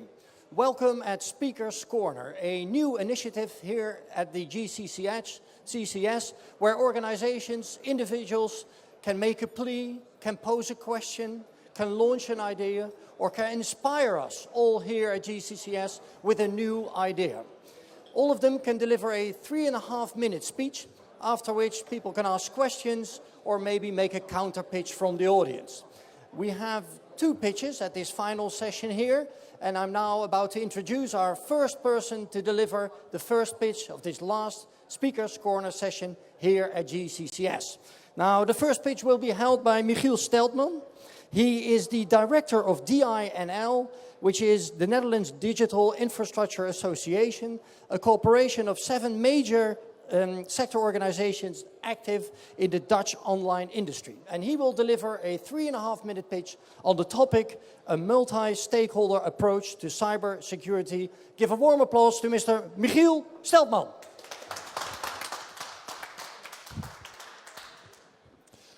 What is digital infrastructure? Well, we consider the internet as digital infrastructure, but the theme is bigger. Digital infrastructure is everything that fuels the online economy. Data centers, hosters, the internet structures, and all the companies that facilitate the online services that change our lives. It's defined as devices, digital infrastructure, and the services on top. The Netherlands is a really interesting place. The Netherlands appears and turns out to be one of the biggest hubs, the biggest internet exchange in the world, a major player in the internet economy, and attracts a major amount of European data centers. An enormous potential, and we found that in the Netherlands we have favorable factors that fuel that online economy. The digital, strong digital infrastructure, online services that are running in these data centers, and innovation and use by companies and by individuals. And all these 3 factors really make this digital infrastructure and make the online economy in the Netherlands very strong. And we found and we decided that it was time to organize, to create an association of the major players in this industry to be the major voice, the prime voice to government, to the media, and to the online industry that uses our infrastructure. This is why we started Digital Infrastructure Association, and it turns out to be a really important factor in the discussion and the debates with politics and the government, an essential factor for the multi-stakeholder model. The themes that we do is education about what digital infrastructure in the internet really is, because there's a lot of work to do, majorly with politicians and with the government, what it really is. The jobs of the future, education, making sure that we have the talent in a few years, in the long run, in this new economy. Third, trust, transparency, fighting cybercrime, and making sure that online services are secure in a secure digital infrastructure. And most important of all, promoting a true multi-stakeholder model. Because what is multi-stakeholder really? Multi-stakeholder is a nice word. Such as world peace. You can't be against it. It's really good. We have to have all these parties around the table. But at the end of the day, multi-stakeholder is a delicate and very fragile balance between security, the need for privacy and protection, and the need for economic growth. It's like a ball sitting on a plane. If you turn the economic, if you make the economic part too heavy, then you can't have privacy, you can't catch the crooks. If you do unilaterally focus on battling cybercrime, there is no privacy and governments intrude the internet. And if you do too much on security and ignore the economic facts, the internet and economic services become really difficult to use. This is why the multi-stakeholder requires to have the right parties at the table. And this is why we started DNL to represent the sector and make sure that the balance of the multi-stakeholder approach is really there. And that is something that creates a lot of effect and traction in the Netherlands. And we think it's an example and sets the tone for how the multi-stakeholder model should be done. Okay. Thank you very much. Now, in a minute, I'll just walk to our audience and see if there are any questions there. Could I ask the first question? This is really a Dutch organization. Now, Yes. One could argue that maybe this should be an international initiative, because just working within the Netherlands for what you're aiming to do might be a bit too small. Well, you have to start to set the tone. To organize a worldwide debate like we're doing here on the Congress is something in its own right. But we are more setting the tone by doing true examples and showing how actual initiatives can start that multi-stakeholder approach. We have many initiatives in the Netherlands, and we hope to set the tone and to give examples and, let's say, guide the way for other countries how this can be done. And over these last 2 days, have you met people here from other countries that have sort of the same initiatives, so that you can then build on that? Very, very few. What you see is that the multi-stakeholder debate is very often, and I think much too often, includes the companies that were active in the old times, the telcos and the traditional IT companies, or Google and Facebook maybe, but not the lots, let's say the hundreds of companies that are data centers, hosters, exchanges, carriers that are active in this online space and that are not sitting at the debate. And this is, I think, what is quite unique in the Netherlands. Yeah. Okay, well, let's walk to our audience. If there are any questions, I can see a gentleman standing here. Sir, if you could move forward just a little bit, a few steps. Could you first state your name and the organization you work for? My name is Mark Graum, working for the NLNet Foundation. Okay. And you've been listening to this speech. How was this relevant for what you're doing? Well, the coincidence is that we are a part of DNL. Our foundation is part of DNL, and we figured it was a very good initiative because there are so many things you can do in common if you share the resources, if you focus all on the same topics. So that's for our foundation. This was a very good initiative to join. Okay, and for how long have you joined? Well, the whole organization is just about 2-3 months old. So we are joining from the first day, and we will stay joining for as long as it takes. Okay, thank you very much. Ladies and gentlemen, this was our first pitch. A final big hand for Michiel Steltman. Thank you, Roderick. And this brings us to our second pitch, which is also the final pitch here at Speaker's Corner at GCCS 2015.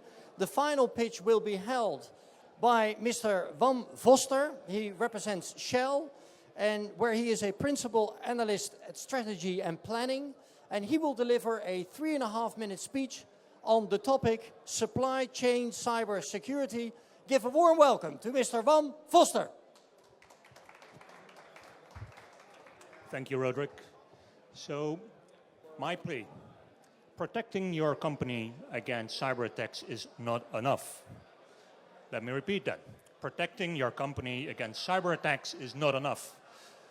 Let me elaborate a bit on that. So, even if you have your defenses up to par for 100%, if one of your partners in your supply chain is unable to provide you with the services that you need to produce your goods, you still cannot make any money by delivering your goods or services. So, as an example, if you're in the bakery business, maybe your cyber defense is up to par for like 100%. It's not very likely, but even if that was the case, you're going to have a very difficult time if the company that supplies you with wheat cannot provide you with the stuff that you need to produce your bread. Likewise, if you're in retail, you can have your defenses up to par for like 100%. Again, not very likely. But what happens if the company that provides you with the goods is unable to provide you with the goods that you need? Or the logistics provider that replenishes your stores is unable to provide anything to you. So now imagine that you're not only in a supply chain, but you're also part of the national critical infrastructure. So this is what we've done in the Netherlands. So parties from the energy supply chain sat together, and we looked at just those kind of things to address that vulnerability throughout the entire supply chain. Now, what have we done? First, we looked at the business critical process throughout the entire supply chain. Then we looked at the IT systems that support that actual business process. A vital component there is, of course, the use of the internet interfaces between the different parties in the supply chain. So that's something that you shouldn't forget. And then, of course, we looked at vulnerabilities and the likelihood these would affect those systems in the supply chain. Now, what have we found? Well, all companies, all parties had their stuff, their act together very well and protected their turf pretty good. So I wasn't too worried about that. So one of the interesting things was, however, that some of the companies that we found were using the same service supplier throughout the supply chain. Now imagine having an outage in that one service supplier and then taking out the supply chain at multiple locations. Pretty scary thought. Unfortunately, the resilience in the supply chain was that big that, even in the unlikely event that a cyber attack would affect one of the parties in the supply chain, it was very, and I mean very unlikely that that would affect the energy supply in the Netherlands. So now my call to action: why don't you do this in your own supply chain? Most companies these days focus very much on their core businesses and use third parties for other services like, non-core businesses, which is great, but it means that if one of those parties is unable to provide you the services that you need to deliver your end product, you still have a problem even though you have your act together very well in your own company. It is a bit, like a cliche, but every chain is as strong as the weakest link, and that chain might be your supply chain, and that weakest link might be one of your suppliers. So with that, the methodology that we've developed will be made available to the world so that you can use it easily in your own supply chain. So just do it. All right. Thank you very much. Just a couple of questions. I can imagine that when you start talking within your supply chain with the other companies and organizations involved in your supply chain, it's rather vulnerable information that you have to share with each other. How do you get the people in your supply chain to actually do so? How do you get the commitment and the trust to share this information with each other? That's a very good question, and you used the right word, trust. It's a word that we've used many times here in the conference these few days, but you need to trust each other in order to indeed exchange that information with each other. And how have you done it in your supply chain? How did you create that trust? We knew most of the people in this group already knew each other for quite a while in energy ISEX or other networks. That made creating that trust much easier indeed. Yeah. Okay. Now your call for action was the advice to other people here at GCCS, other supply chains, to do the same thing. Absolutely. Now, if you were to name one supply chain that relates to your supply chain, but that you're not directly involved in, that you would strongly advise to do the same, what supply chain would that be? Finance. Finance. Absolutely. Banking sector. So there's the banks, there's payment providers, there's even IT suppliers that use or actually run the ATMs that we get cash from. Yep. So that would be my first bet. So if there's anyone watching from the banking finance sector, the advice from Wim Voster from Shell is to get your supply chain in order. Ladies and gentlemen, a final big hand for Wim Voster. Thank you. And with that, we have come to the final pitch.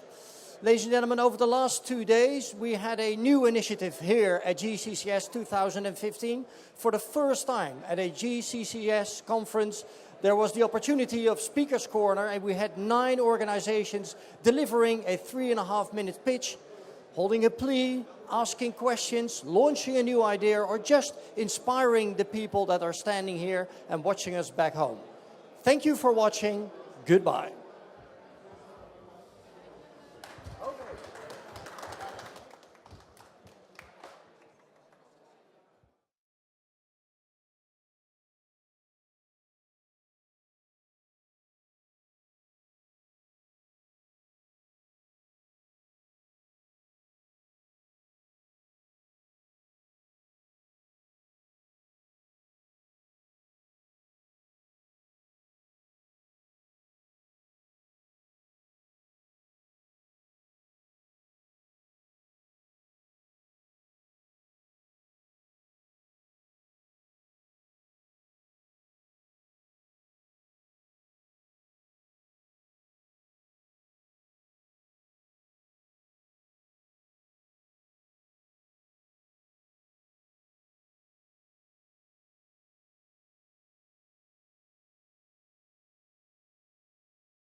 Good morning. If I could ask everybody to grab a seat so we can start the panel.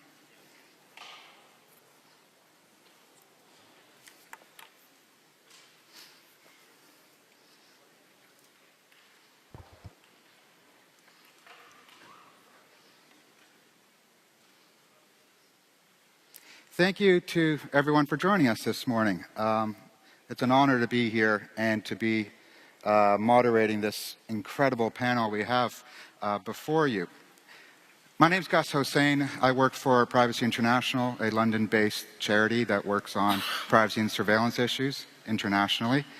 And we have a panel today to discuss privacy. The benefit of today's panel is this is an accessible issue. There could be a lot less lecturing from this stage and a lot more, we hope, engagement from the audience and the possibility to engage with these phenomenal experts, whether from industry, civil society, government, and elsewhere. Just as a bit of a backgrounder, though, I want to, well, this has been a fascinating 2 days, but I want to introduce the element of time to this entire discussion, in the sense that life used to be a lot simpler. I've been in the field of privacy going on nearly 20 years now, and life used to be very clear. We had data protection laws that protected against industry abuse. We had constitutions, international legal frameworks that dealt with government abuse and surveillance, and as a result, there was no mass surveillance, no discrimination in law. Now, I'm not entirely sure we ever had that era, but what we have now is one massive mess, actually. If you think about the Snowden disclosures, if you look at the laws around the world, particularly, say, the U.S. laws that discriminate against U.S. persons and non-U.S. persons, if you look at the fact that since the Snowden disclosures, there's not been a single law introduced around the world that has increased safeguards and protections for rights. Instead, what we see are laws being introduced to decrease safeguards. And just this week, for instance, both Germany and Pakistan have reintroduced the concept of data retention. And we're seeing the gutting of data protection reform at the European Union. So things are actually getting worse. And so what we've put to this panel is to discuss where are things going to be at in 5 years' time. Are things going to get better? Are they going to get worse? Or just more complicated? And I don't want you to think that this is necessarily a pessimistic panel. I would offer the idea that things can only get better, that we aren't ready for the future. That if the future involves innovation, if the future involves Internet of Things, if the future involves technology everywhere, and this technology is not secure, this technology doesn't protect rights, then this is just not going to happen. And if it does happen, it'll be a mess. But that's enough for me. I want to open to the panel. First, I'm going to introduce the panelists, and two of our panelists will then have the opportunity to speak. They'll come and give a short contribution. And then I'm going to ask each of the panelists to respond for a very short period of time so that we could then quickly move to the audience so that you can get your chance to engage with these phenomenal experts. And so without further ado, let me introduce the panelists, starting at the far right for you. And we have Bruce Schneier, who practically needs no introduction to an audience like this, in the sense that he's probably the most renowned security expert in the world. Author of many books, and I have to say I've read most of them, and I feel incredibly bright as a result of having learned from him. We look forward to hearing from his experiences discussing these matters. And he's also a fellow at Harvard Law School and at the New America Foundation's Open Technology Institute. And I'm sorry, I thought he was sitting at the far left. I didn't see you there, Danelle. Let me introduce Danelle at the far right. Sorry. Danelle is the Senior Vice President for Business and Legal Affairs at Mozilla. She leads Mozilla's global business development, public policy, and legal teams.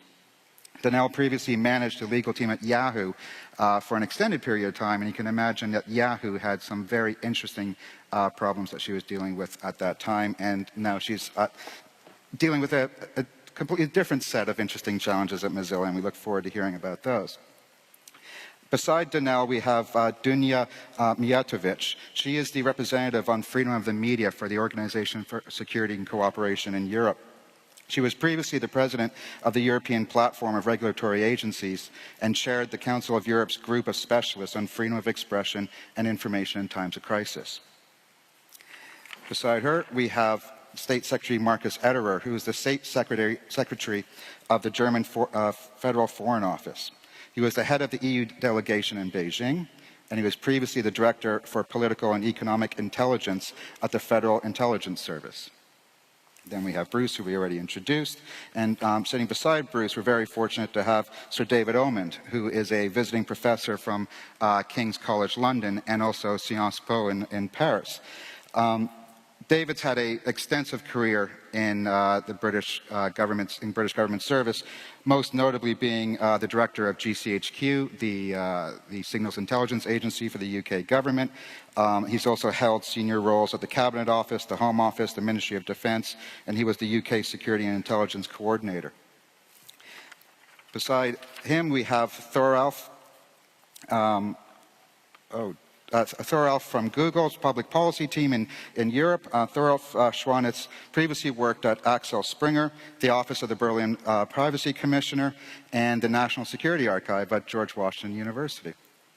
And after that, we have my friend Shahzad. Shahzad Ahmed is the country director for Bytes for All in Pakistan. On top of being one of the leading advocates for privacy and freedom of speech in Pakistan, they work extensively on development issues, democracy, and social justice. In 2014, Shahzad was actually awarded the prestigious Index on Censorship Award for his advocacy work on freedom of expression. So thank you for the incredible panelists for showing up today and being willing to engage on this fascinating topic. So without further ado, I'll pass on to Bruce Schneier, who's going to come up and give a short contribution.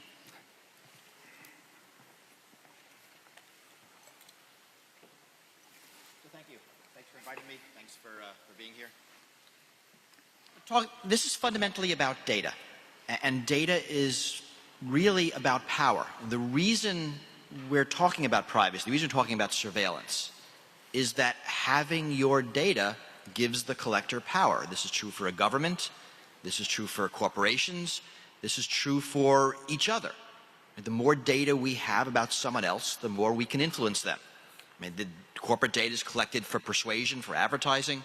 Government data is collected for control, for law enforcement, for political control. But that's really why we're here. So when you think of data as control, privacy becomes not about something to hide. Privacy becomes about liberty, about autonomy.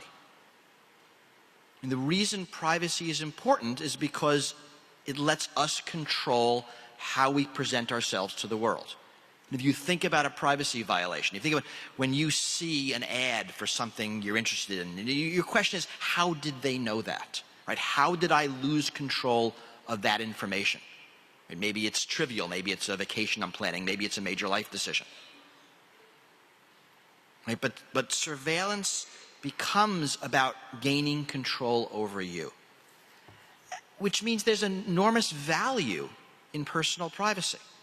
Right? There's values for liberty, there's values for autonomy, values for fairness. Right? We're expected to be treated fairly. And if a company knows more about me, I might be treated unfairly.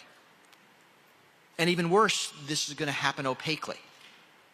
When I'm denied a job and it's because some database did some analysis and decided I was a troublemaker or likely to leave in 2 years.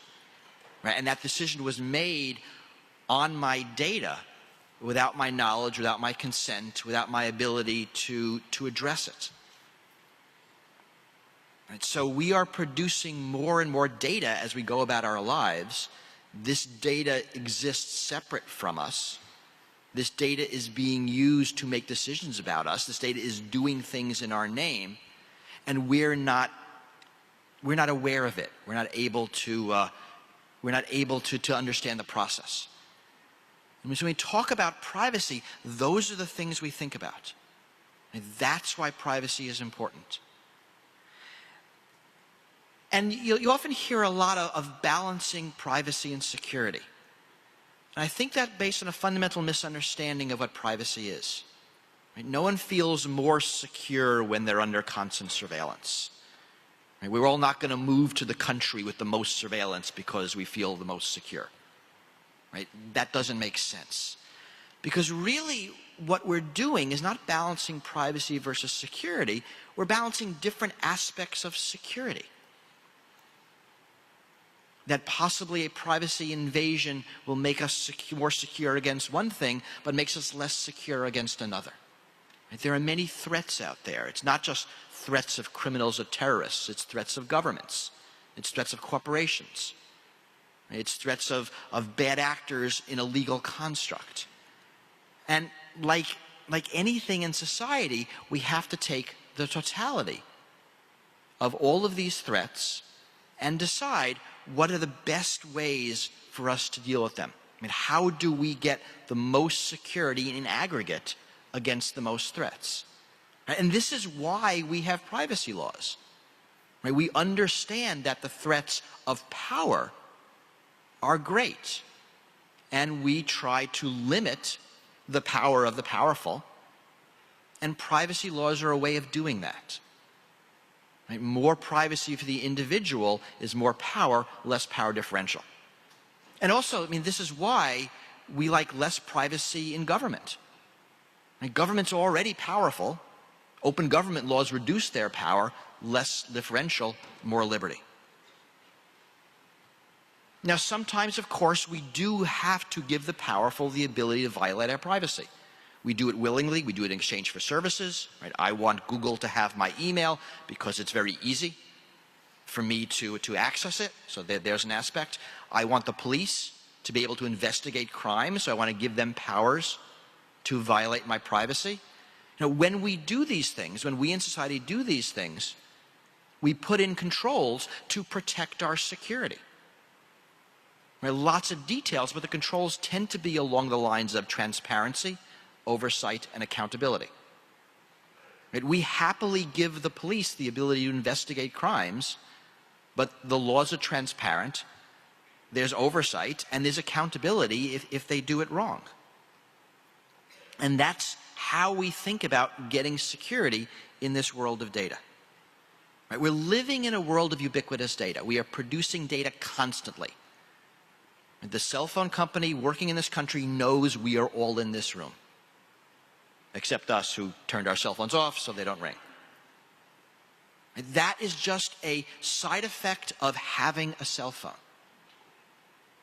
And when we look at the infrastructure, last point I want to make is that we're no longer living in a world where there's our stuff and their stuff. We're living in one world. There's one network, there's one answer.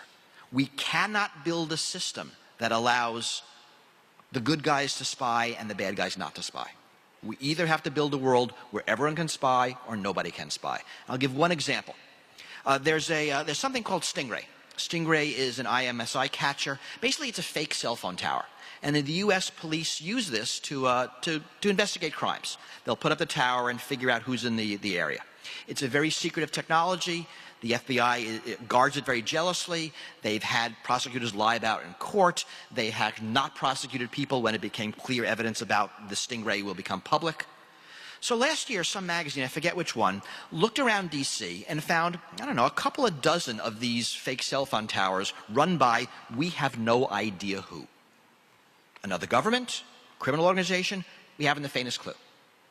And actually, there are these fake cell phone towers run in a lot of countries by we have no idea who. Right, so here's our choice. Right, we could build security into the cell phone system, right, a privacy system that protects privacy, that will not let any government use this, or we live in a world where every government, every organization, and increasingly every body will be able to use this. That's the balance.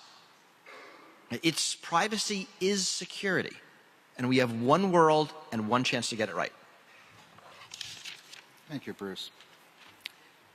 Sir David Oman, please.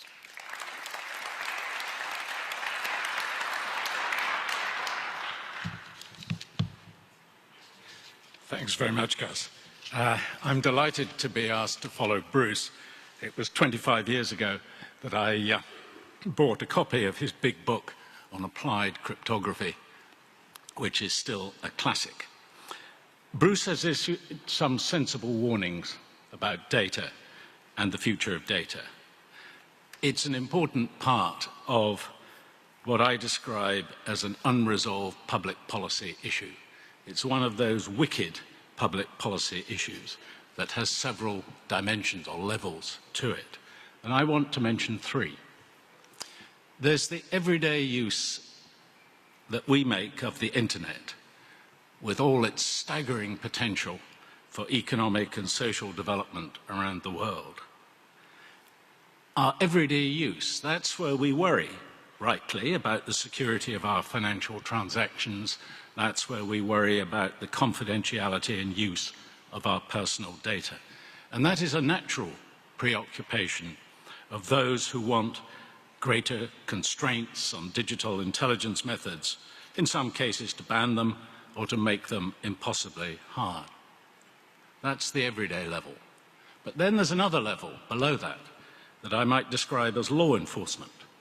These are the people who have, on our behalf, responsibility for policing the internet, trying to tackle the child abusers, the terrorists, the cyber criminals, the proliferators, the narcotics traffickers, the criminal groups, the people traffickers.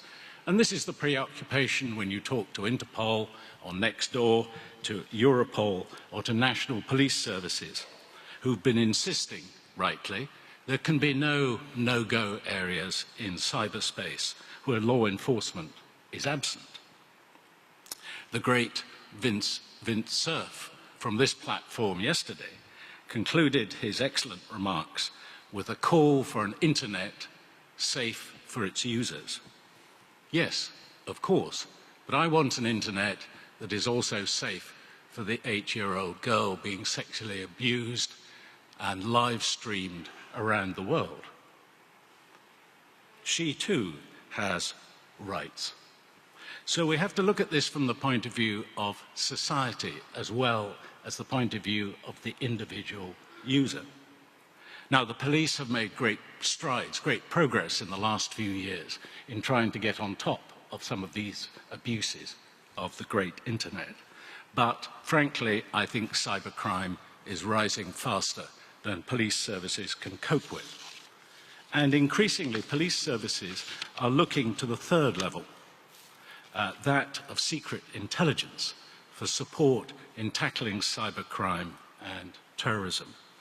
Now, when you look at this third level below law enforcement, the secret intelligence level, they have their own national security missions. They support the operations of armed forces, they support diplomacy, they deal with international aspects of terrorism.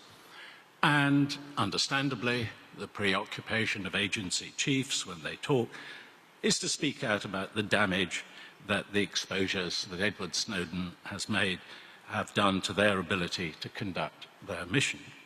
Now, there are conflicts between these three levels, the everyday, law enforcement and secret intelligence. And those conflicts cannot be wished away. These levels interact and they have competing priorities. Optimize on only the first dimension, individual privacy, and the result will be unwelcome consequences for society as a whole and its weaker members. What is needed is what Bruce describes in his latest book. It's on page 237. What is needed is a Nash equilibrium. In Bruce's words, a balance that creates an optimum overall outcome, even whilst foregoing optimization of any single facet. So the call is tackle the problem as a whole. Now, that doesn't mean plunging into an argument about how much privacy do we trade off for security or vice versa. We need sensible amounts of both in the light of the nature of the threats we face. Now, having posed that problem, how are we to begin to reach that equilibrium? Let me point you to a promising approach. I'm a member of the Global Internet Governance Commission, chaired by Carl Bildt. And on Wednesday, we issued a statement calling for a new social compact between the public, civil society, government and its agencies, and the internet industry, based fundamentally on respect for privacy and freedom of speech. Now, the norms that will make up a new social compact are not hard to find. They're in the principles of international humanitarian law and international human rights law. They're in the jurisprudence of the European Court of Human Rights. There must be respect for rights to privacy and free speech on the part of government and its agencies, for example, but also respect by the citizen for the responsibilities that go with those rights, the responsibility on the part of civil society to empower those with the duty of managing the risks that face society. We also have rights to live in security. Threats need to be identified and dealt with, and industry must accept to sit down and have a grown-up discussion about how it can better help meet lawful requests from government. It's a sort of deal, it's a bargain, it's a compact. Intelligence agencies have to accept that their intrusions on privacy must be properly justified and authorized on the basis of a triple test: lawful purpose, proportionality, and necessity. The degree of intrusion and the retention and storage of material intercepted must be proportionate, related to the harm to society that is to be prevented. The interception activity must be necessary to achieve the lawful purpose, so there must be no other means that can be used that run lesser ethical risks. And I would add to that, accepting effective independent oversight and right of independent investigation of allegations of abuse and redress if proven. Now, this is not just theory. All these elements of a future social compact are currently under intense discussion in the United Kingdom between civil society, government, industry, and the legal profession as part of the preparations for the government, whatever government it is, that will take office after our general election next month, after which I expect there to be fresh legislation to make it very clear to the citizen how this compact, how this works. Now, one norm is already clear, and that is that genuine mass surveillance, the persistent observation of the population or a significant part of it, would breach the United Nations Declaration of Human Rights and would certainly be unlawful in my country, since UK law incorporates the European Convention on Human Rights. But we must not jump to the false conclusion that having access for legitimate law enforcement and intelligence purposes to some bearers of the internet, the so-called bulk access, is necessarily mass surveillance. It all depends on how the filtering and successive applications of selectors, the application of computer algorithms, is actually carried out, and what safeguards are built in to ensure privacy and free speech rights are respected throughout the process, from the initial legal authority to intercept in the first place to the human intelligence analyst at the end, only physically being able to access the specific material that has been authorized. A British court, I'll just mention this, has examined very recently in detail how my old organization, GCHQ, conducts bulk access and has found in 2 judgments that the actual way the process works is lawful under Article 8 of the European Convention on Human Rights. For any nation to reassure its public that access to internet traffic cannot amount to mass surveillance is going to place much more importance on greater transparency over how national interception laws apply in cyberspace. There must be no secret laws. We will need robust and technically competent independent oversight of such activity to ensure that it does remain human rights compliant.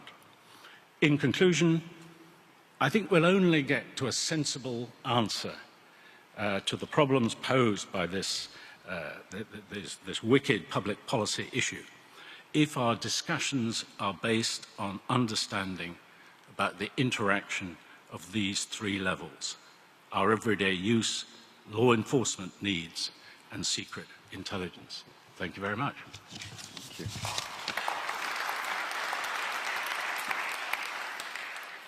I wish we would have renamed this panel Beyond Security and Privacy, because nobody's actually talking about the old fights of the balancing of those two concepts. It's very enlightening to have two opening speakers who are able to look beyond and point to the data, the technology, and the policy, although there may be some disagreements even within there. Without further ado, I want to pass on to State Secretary Ederer for his contribution. Thank you. Thank you, Gus. You probably ask yourself why they put a diplomat on this panel. What do we have to say on that? I think in my case, the reason is that Germany, together with Brazil, has introduced two resolutions into the UN General Assembly on online privacy. And the second one provides for a special rapporteur who will take up his job during that year. And maybe I can share with you some of the considerations which have led us to do so. And I will come back to a couple of points Bruce and David have made.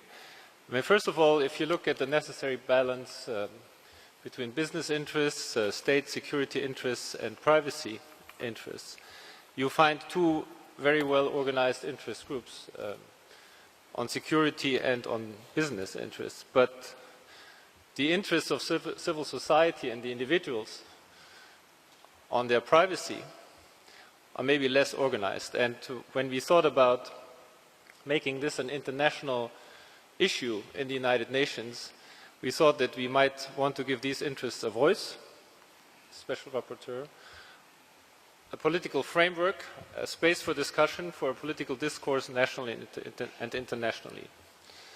Now, why is the privacy issue so important for us?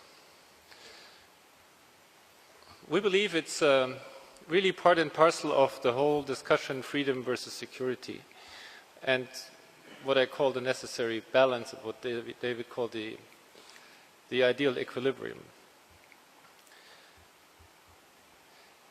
If you take it to the extreme, an Orwellian state would be clearly the antithesis of a functioning democracy, and that shows that the discussion is more than about private rights and human rights. It's really about the functioning of our societies and our states. Freedom of opinion, freedom of expression, freedom of association, of assembly are necessary human rights and under our constitution, constitutional rights which make our systems function. And if people lose the trust in the state that they can grant these rights online as much as offline, I think it would lead to a crisis of our democracies. And having served in China, I would add it would lead to the crisis of any state if security interests entirely took over privacy rights. Now on the special rapporteur, he will have a large order on his or her plate. We should not be too prescriptive on what he should tackle, but at a meta level, I think the balance I have talked about, possible measures nationally, internationally, regulatory measures, oversight, privacy safeguards should be part of his mandate, legal redress by individuals. Internationally, clearly, are there rules of the road to be established when private communication travels across borders? I think there's very little about it, or is being retained from one state or about individuals of another state. We had, with the Snowden revelations, we had even a bit of a political, diplomatic fuss with even some member states of the EU, but mostly with the United States, which also shows that the privacy issue can actually become a spoiler of bilateral relations. And lastly, of course, technical means, of which I'm not an expert, but how these different approaches, privacy by design, regulatory measures, can play together to help the interests of the civil society and individuals to defend their rights against these important interest groups which have legitimate interests, as David has pointed out, the state, the business community, developing ever more applications. So, a vast field, and we will leave it to the special rapporteur to guide us, but I'm looking forward to our discussion. That's one very interesting mandate to go forward.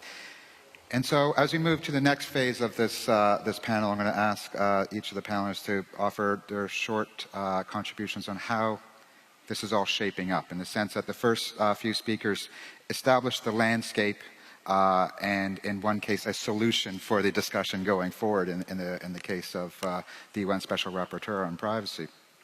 And now we want to get the various perspectives of the panelists on what does the next 5 years look like. And if there's any entity that has a vision for the next 5 years when it comes to the technology and the services we use, it is Google. And I'm going to pass on to Thoroff to get some of his insight. Thank you, Gus, and thanks again for inviting Google to this panel. It's an honor to be here with these distinguished co-panelists and also in front of this equally distinguished audience.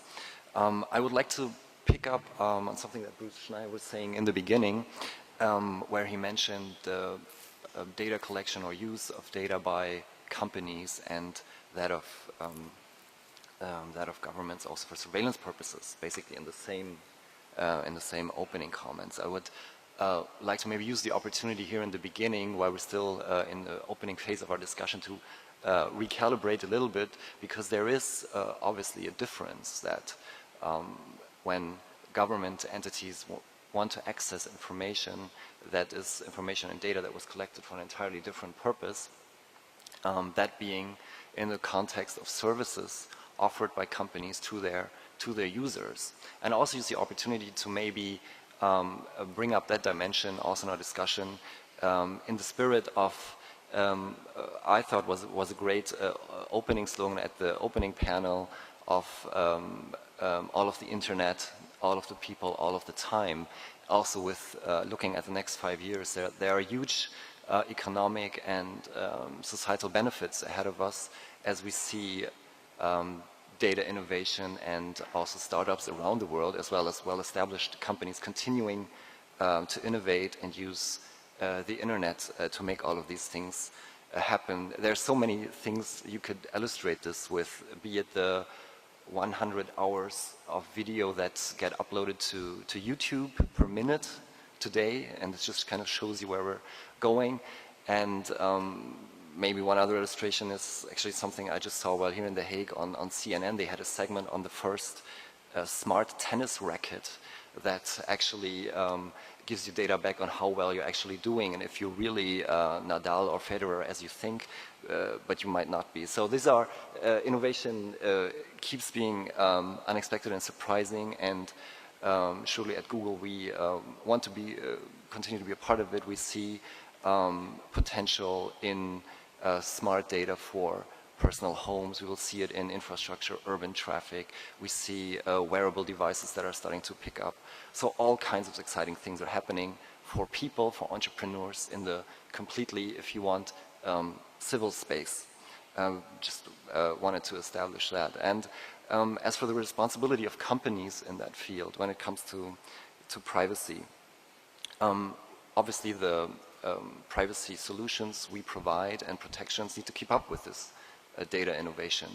We see that it's not a one-size-fits-all approach, so what we try to do is put people in control.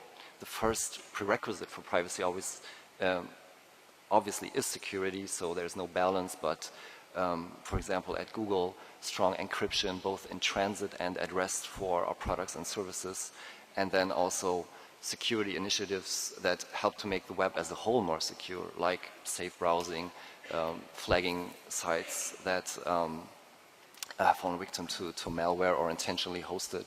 Those kinds of things are a prerequisite to then offer more fine-grained privacy controls to people.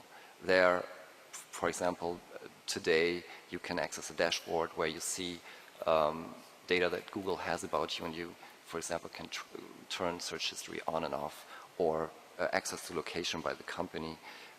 So there are already solutions that we will continue to work on, and also learning from mistakes that companies, also Google, have made in the mistakes, but we have a quite thorough effort in the security and privacy space to get this right going forward. Also to make people comfortable about or with innovations that we and others are going to put forward in the coming years.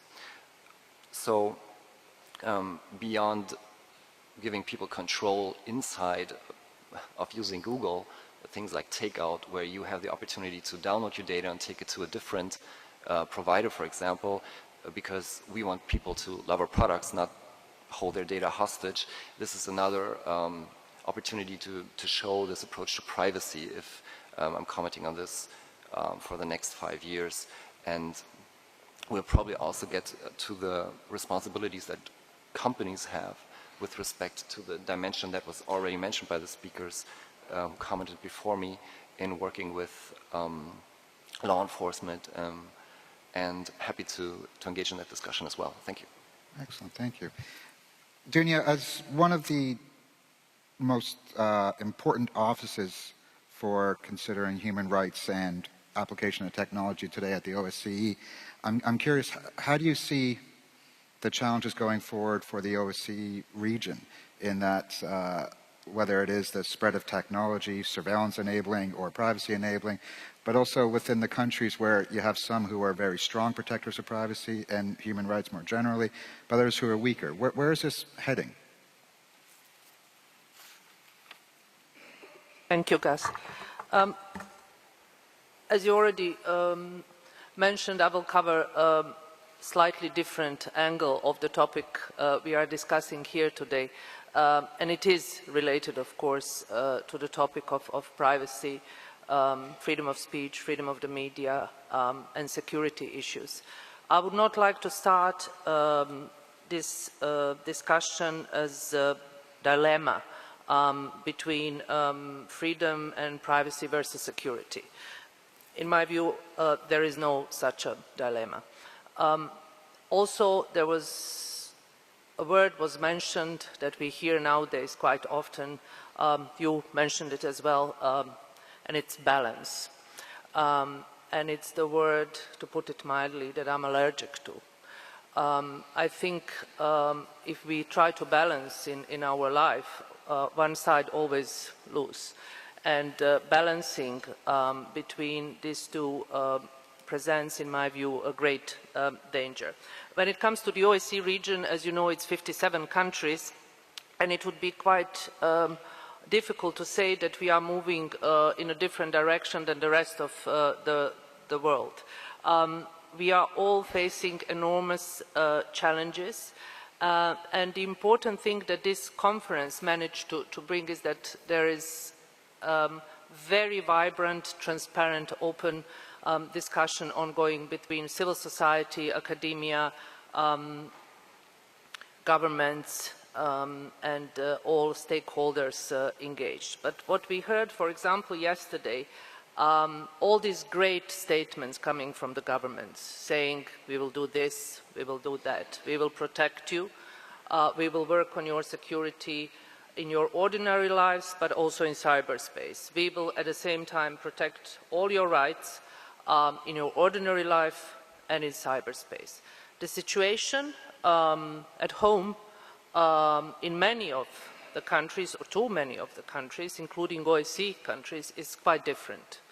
And what we see on the ground is that there are more and more people suffering because of certain laws that are adopted overnight in order to protect our society, which is fine.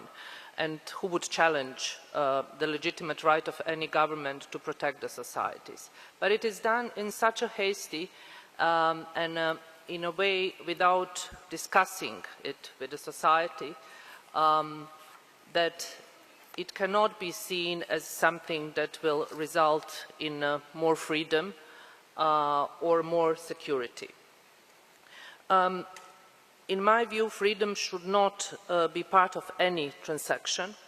Governments and societies should be aware of the fact that there is nothing which might justify the erosion or direct violation of certain basic principles and rights which form the bedrock of modern democracies, if we say that we are democracies. However, this is exactly what is happening now.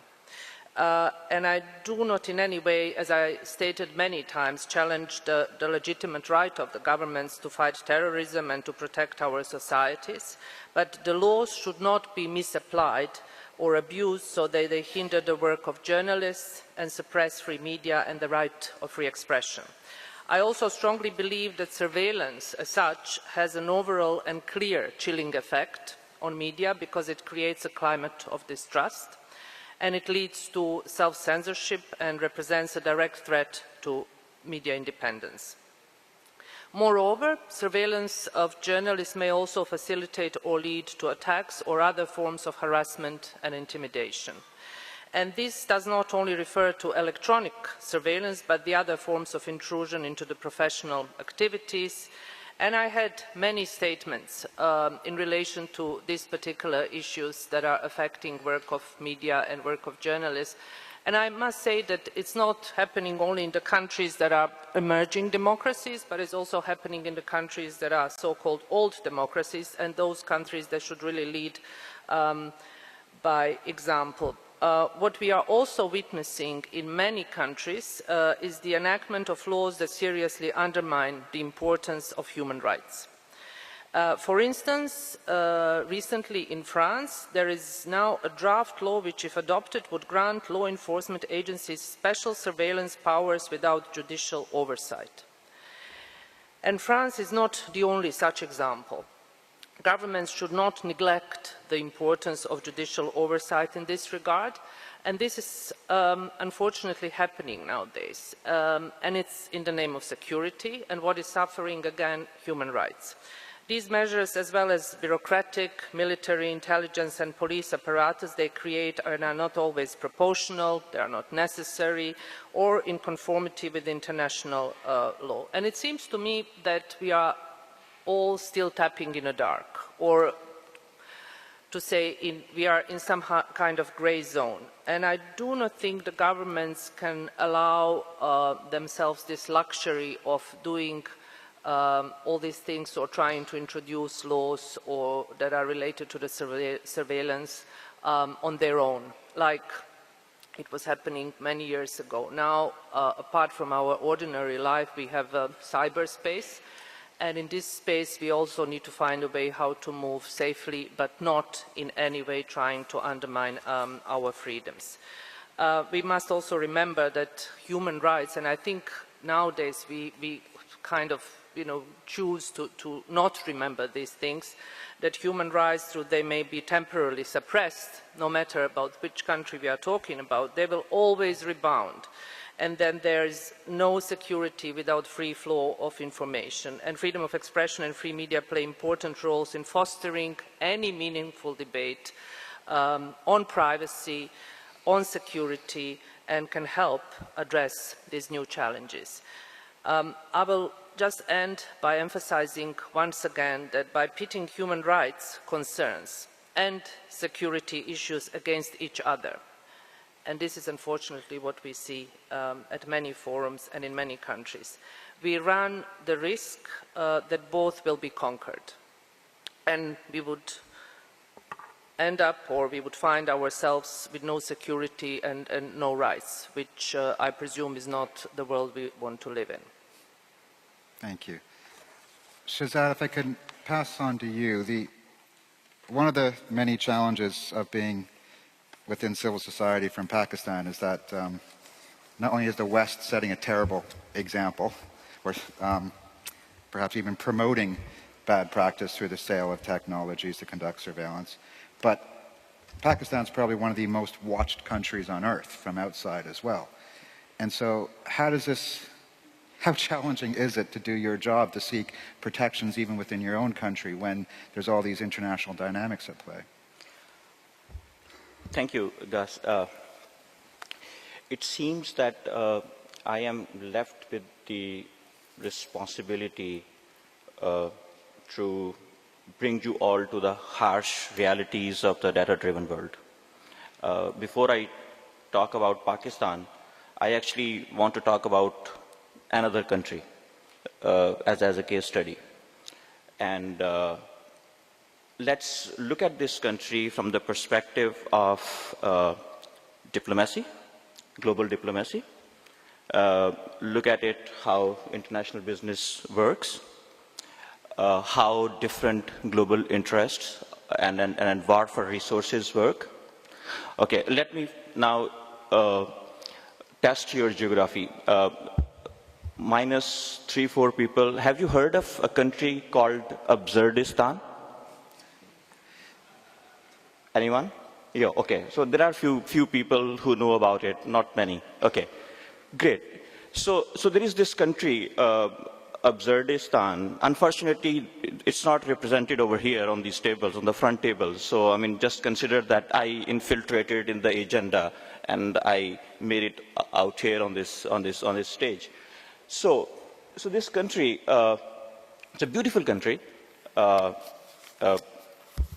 say 100 million people, a lot of resources, but very unfortunate because of its location, you know. So there is this one big, mighty power, neighboring country. So it has its interest in the resources or in the in this country for several other reasons as well. You know, I mean, look at it from the global diplomacy and global international relations perspective. Absurdistan, though, I mean, they are very well off, but still, they are not very well off to deal with these neighbors. Then there are other superpowers or big countries elsewhere who have an interest in this country because of this neighbor and because of their own interest in Absurdistan. So imagine, so these countries ask Absurdistan to develop a database of all the citizens in the country because it will help them fight terrorism. So essentially, because this country is pretty, you know, has to listen to other countries. And okay, another issue with this country is that this country was created on a certain ideology. And imagine any religion that you can think of, whatever religion you follow. So it has taken upon upon its shoulder all the burden of all the other people who are following that religion anywhere else in the world. So I mean, it has to deal with that too. Okay. So they asked them that all the citizens will be, you know, in a database. Okay. Now, because we gave you money and then you have to develop this database, but this database will not be safe. So this database should be in this country, one powerful country. Okay. And now, they don't have, they can't deal with this anymore. But because there is a lot of interest, because this big database and how to deal with, there are corporations involved in it, because it is a lot of business. There are, you know, government involved in it, because there are a lot of commissions and kickbacks. Then a lot of other interest groups come in, and suddenly this war happens. And now this war results in much more catastrophe, not only for Absurdistan, but more for its people living in the country, because now everything is being digitally surveilled, and all different countries offering a lot of help and support. And mind you, these countries are champions of democracy and champions of human rights as well, but they have their own interest in Absurdistan, so they want to know, they want to be aware that what is happening over there. So I mean, they are investing without realizing what are its impact on the people in that country. I was struck, Bruce, with your first sentence that you said, and then that was, data is power. I could not really follow anything else after that. So I had to say something else, but that this is the real reality. There is global diplomacy, there is global investments, there are business interests, and all of them, they are taking away our fundamental rights. They are taking away our security.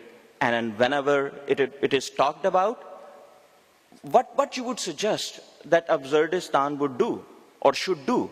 Is there any solution? I ask different governments sitting over here. There are a huge number of people over there. They have to safeguard their own country as well. Okay, I'll leave it here. Okay, well, we could pick this up more in the question and answer period. Danelle, the word transparency has been used in a very progressive sense on this panel, but it seems that it's been owned by a certain level of opacity at the same time. It is a transparency report is the only transparency we can expect. But Mozilla's model is refreshing in that sense, in that transparency means openness, and it means open source and knowing what's going on your device or on the application layer at the very least. What are the optimistic points for the future based on that model? So thank you. Yeah, I think that Mozilla is uniquely positioned here from the standpoint of we have the nonprofit values, but we're also a commercial entity that competes in the marketplace. And so we have to look at it from the standpoint of what we can bring there. The mission base that we have, the mission focus, is to sustain the open internet with accessibility, with content, with this vibrant ecosystem that we've created. That's the goal. That's Mozilla's mission. And we do this, we are a user agent through our browser and through our operating system as well for the mobile device. I think that one of the open source components to this that's really interesting is the idea that you can audit our code. So you can audit the code to see what's happening really in the background. Are there things that have been inserted to actually collect data, your data about you? So that, I think, from that open source ideal is a really interesting way to look at the world and this issue. I think just listening to the panelists, really interesting discussions about privacy, and what you learn from this is that privacy means so many different things to so many different people depending on the context that you're speaking about. And I think because of where we sit as Mozilla, I like to think of it from the user standpoint. And so here there are two interests, right? There's the commercial interests and the government interest. And I would like to take the commercial interest first and talk a little bit about how we would like to approach the commercial interests with respect to the user. In order to sustain this vibrant ecosystem that we all love so much, that the internet has provided for us, we need to actually have the users trust that system. They need to trust the products that we put out there from the Mozilla standpoint, but more importantly, they need to trust the ecosystem as a whole and all of the products that we all bring to it and all of the services that we bring. And I think that we're failing on that today. But I think that the optimistic piece is that we can actually move to a better place. That word transparency, what it could actually mean is that users really understand the value exchange of what they actually are getting through these online processes. So data is actually being collected about you online, and that's sustaining this ecosystem through advertising models and through other models. Users don't fully understand that, and actually that's our fault. Those of us who participate in online world and are the ones who've helped to create it, we needed to be better explaining that to the users. And so I think that that's our task for the future, is to actually have the users more fundamentally understand that value exchange and actually create a more transparent environment there. Through that, we can actually then put the control in their hands, because they can choose whether they want to engage with a particular service, with a particular product, and on the internet as a whole. Hopefully they will. That would make a lot of us happy. But I think that without that, we can't actually move to the next stage. So I think the trust piece is so crucially important. And to create trust, we need transparency, we need choice, and we need control. That's all in our hands. We can do that. So then if you think about the governmental interests with respect to this and the protection of what we all like to use the word privacy to cover that, I don't think it's that different. I think it's really important for users to understand, again, what could happen to their data online with respect to the governmental interests as much as the commercial interests. And I know that there's concern about being very specific and direct to users because of what could happen with the need to surveil and the need to do this in sometimes very confidential ways. But users understanding, I think, for example, if you take the Snowden revelations, that was the first time a lot of people in the United States understood, a lot of users understood what could actually happen with their data. Part of that is on them because they need to be as much of a participant in this ecosystem as the rest of us are, but it's also on the fact that I don't think that we have been very transparent from a governmental perspective about what could happen.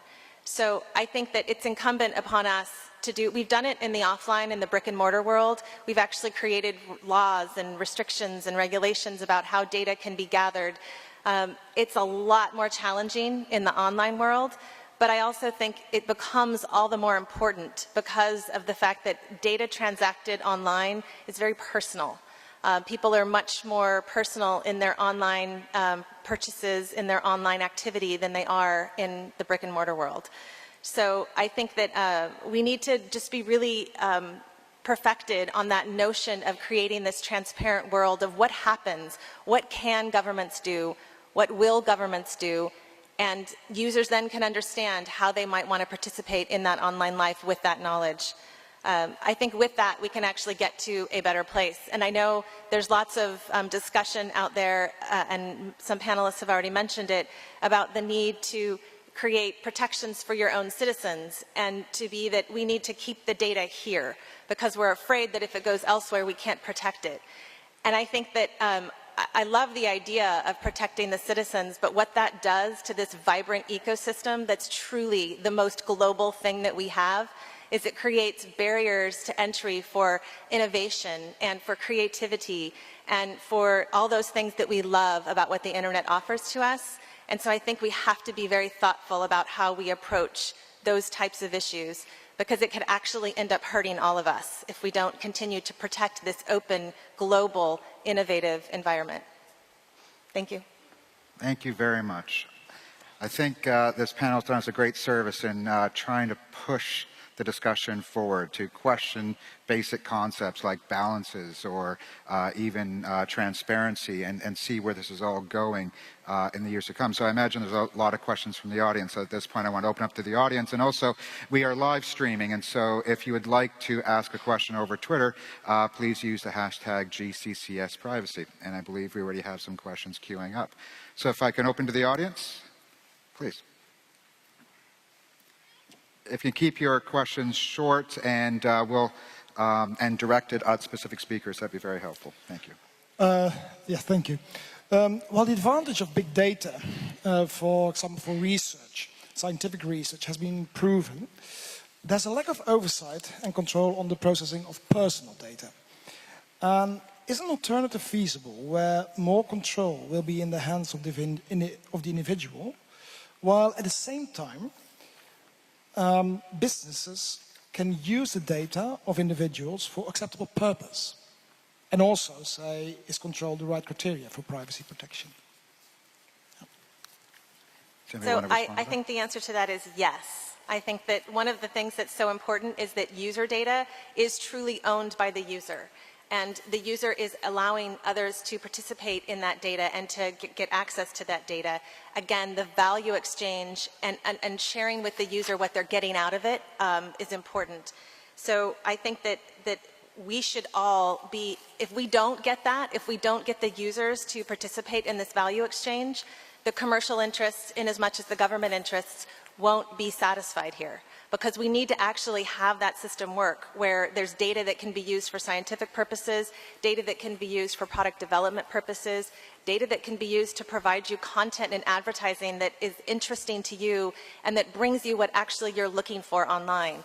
We need to create the web the world wants and the users want, and to do that, we need access to that data. To get that, we need the users to trust the system, and so we need to create that transparency and control from the user standpoint. Anybody else want to address that question? No? Okay, thank you. Others from the audience? I'll take 2 to 3 questions in a row, and then we'll pass it on to the panel. Thank you. My name is Khalid Ahmed Chaudhry, and I'm from International Human Rights Commission.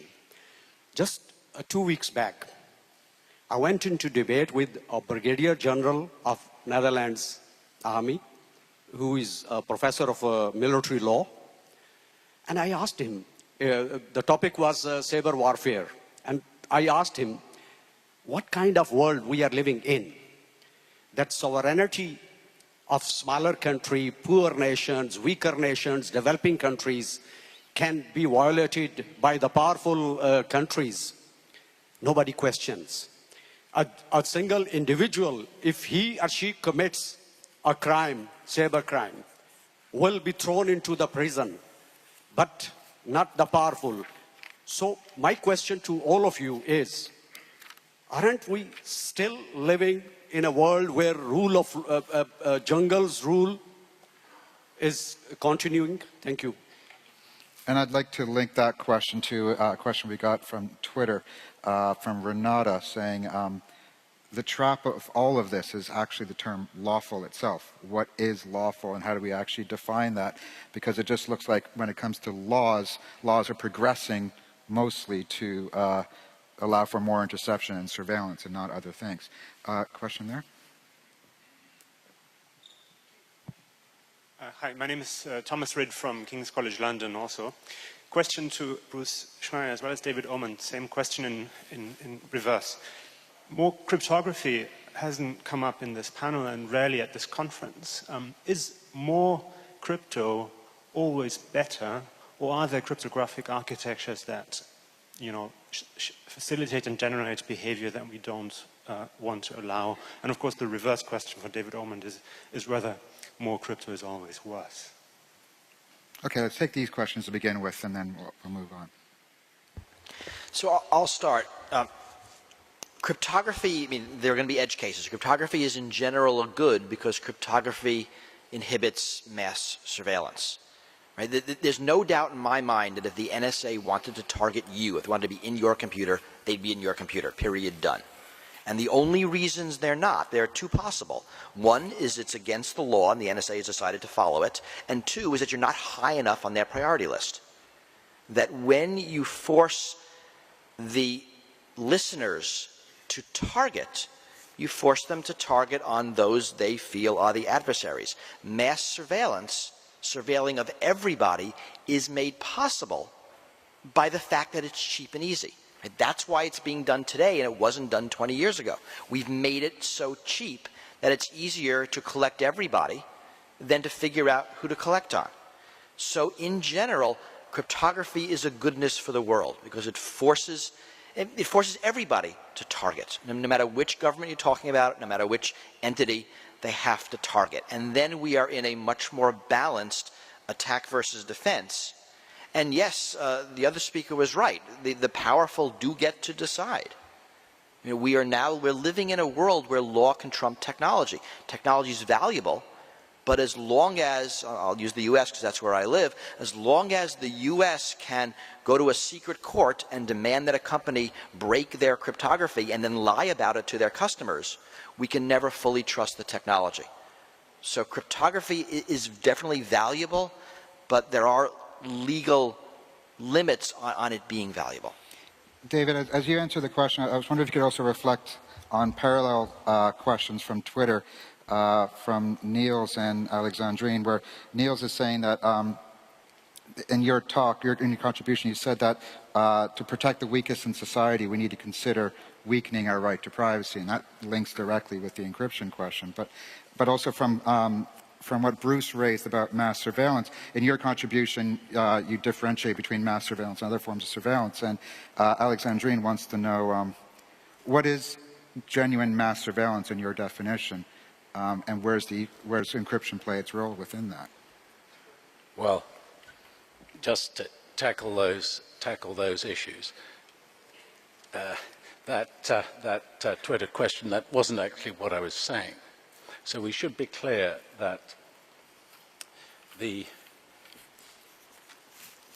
protection of society, which includes its weaker members, is something for which we all have a responsibility, all of us.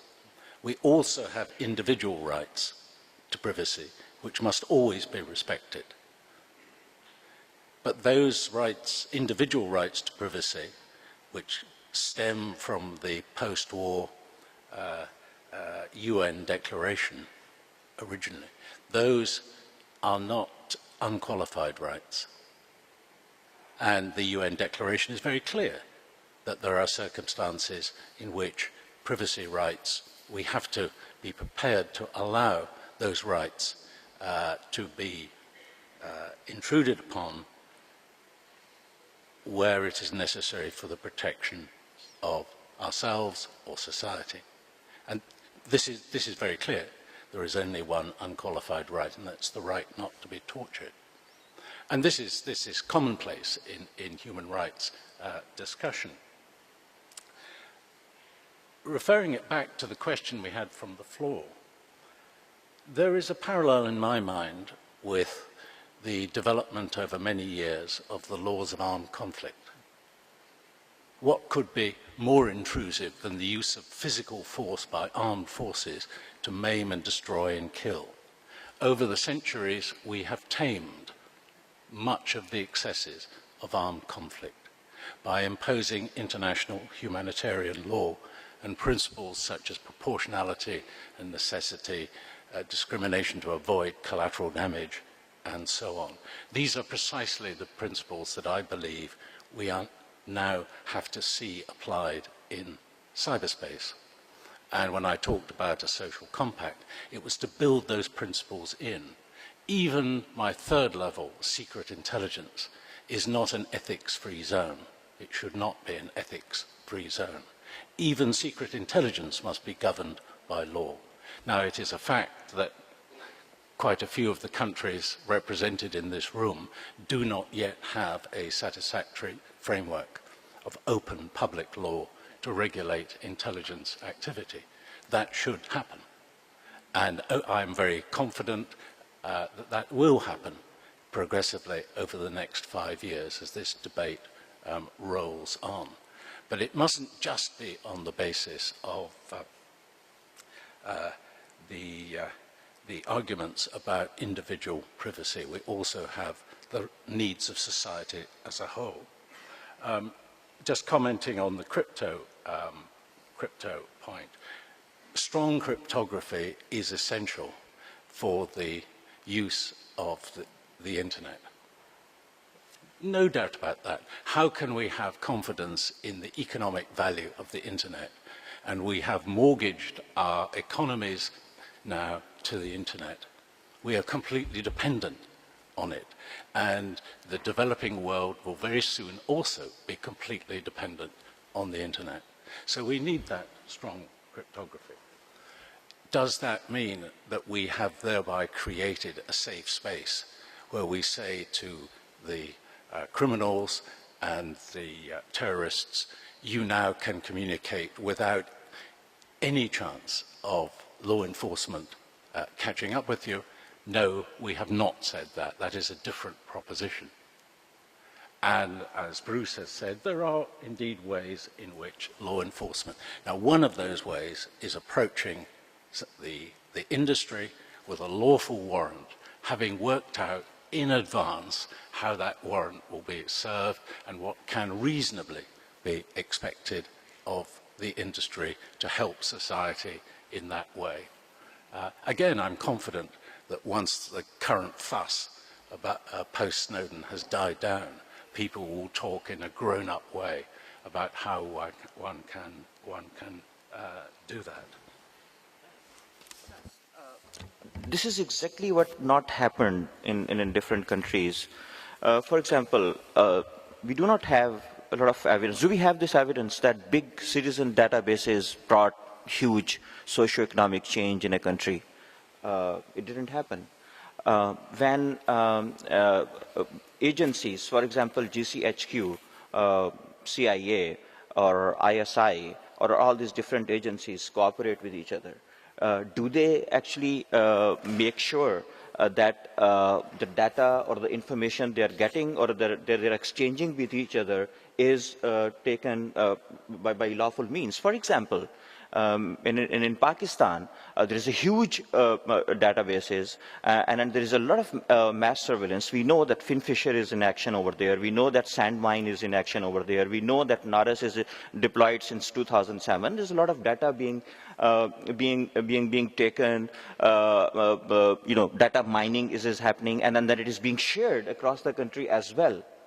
But there are no data protection laws for individual citizens. Encryption, when you use encryption, you get more targeting. Encryption is becoming criminalized as well. And another thing is that when you talk about these cooperations between different agencies, do we want to work with those countries that, okay, I mean, you should have a good data protection act, or you should have a good cybercrime law? Our friend from Bangladesh talked about it a while ago. I mean, these are the challenges and the ground realities that how, for example, I'll give you another example. There is a group of activists who are working on drones, or they are working on missing persons. Okay, so this group of activists or human rights defenders, now these are of interest not only to Pakistan, not only to US, CIA, GCHQ, everyone, because there are interests of all these countries that what information and how they are working. Yes, probably the people who are working on health or on women's rights issues, they may not be that affected by this mass surveillance. But there are no rules, or there is no rule of law in that context that how they will work for this drone activist and how it will work with anyone else. So this is not happening anywhere, for that matter, not in our region. And our governments, they are not involved in this discussion at all in those regions. The discussion would be present in EU, would be present in North America, not happening in those parts of the world where most of such violations are happening. Dunya, do you want to contribute? Shahzad mentioned rule of law, and I think it was mentioned by some of the people that ask questions. It's a key. But I think there is a catch there, because if the rule of law is used in order to introduce laws that will suppress rights, and this is unfortunately happening, then we have a problem. What we need is, really governments that are eager to work on the laws that will foster rights. And in this process, it is very difficult to anticipate the privacy issues that will be debated 5 years from now on. It is difficult to say in which direction we are going as societies. The reason is simple. We do not know, really. Most of us are not aware of it, even the ones that are working directly with the governments, which kind of tools they have at their disposal today to snoop on citizens. And this is something we need to continue discussing. The good example that you mentioned is agreement of all the countries to appoint a rapporteur on privacy, which I think is a very good step forward. And it is under the roof of the international organization. It has all tools and mechanisms to offer independent view without any pressure.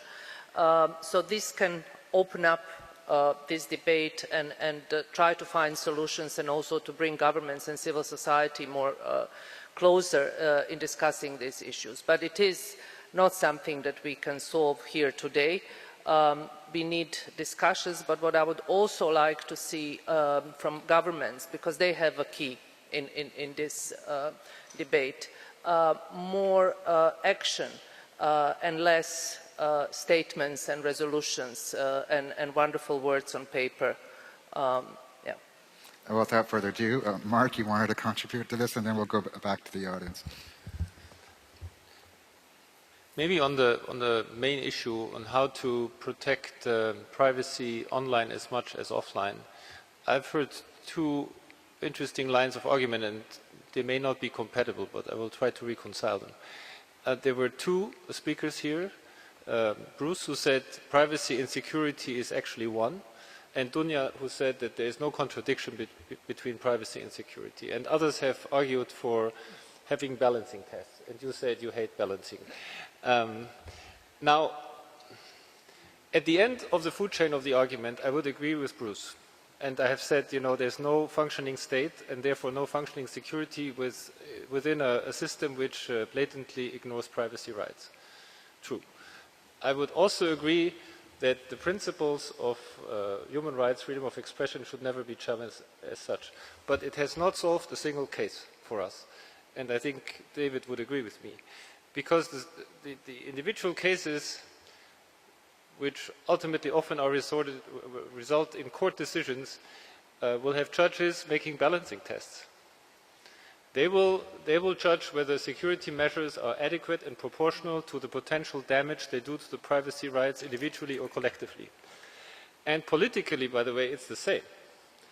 Any country, and the gentleman was referring to intelligence services, you know, resorting to mass data retention in other countries. Any country which makes such a decision should balance its interests in good relations with this other country with the potential harvest and benefit of this mass data retention. And if it becomes public and the relations break down, you know, what has been more valuable for the particular country? So in my world, balancing is part of the daily business, and I would just make a plea not to kind of throw it overboard. David wanted to quickly come back. That's something that was just to, as it were, clear the point up. When I'm trying to say, don't let's trade security for privacy or privacy for... What I'm trying to get away from is this idea that on the one hand you have security, on the other hand you have human rights. The balance, if you want to use that word, is within the basket of human rights. Security is a human right. And therefore, we have to look, I would say, using Bruce's phrase, look for the equilibrium point at any one point in time where we can have the best of all those worlds. It will not be perfect. Questions from the audience? 1, 2, and 3.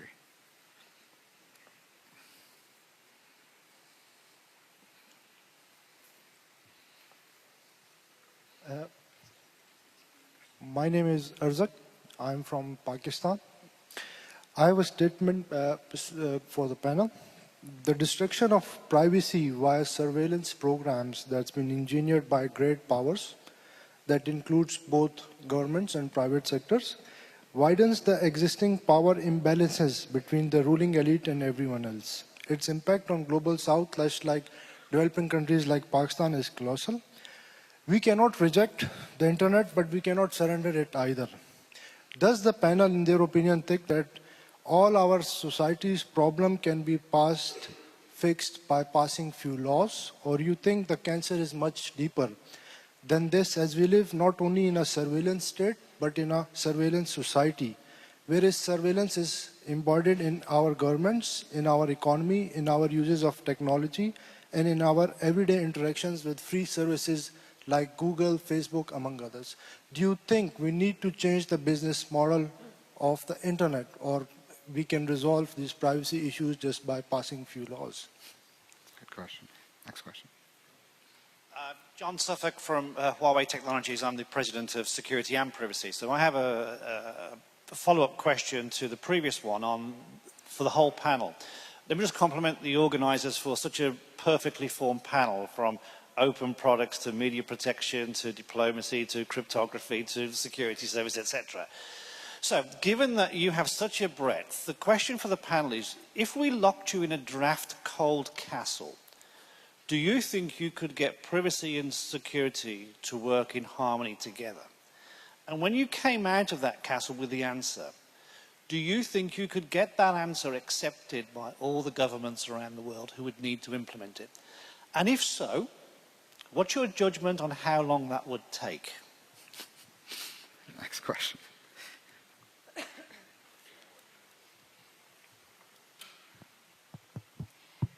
Thank you. Samia Malham from the World Bank. Thank you for your excellent presentations. I just want to highlight the big gap between the discussion in this room and the reality in many countries, developing or others. We glorify big and open data. We're expecting 50 billion devices out there. Yet, as many mentioned earlier, there's a lot of gaps in how software is being written, privacy settings, sometimes tricking consumers. So how can we get faster globally to a set of harmonized rules where consumers are protected and at the same time we're respecting freedom, privacy and business development for businesses? Thank you. There's a good synergy between those questions. I'll take one last question from the back there and then we'll go to the panel to close up. Right back there.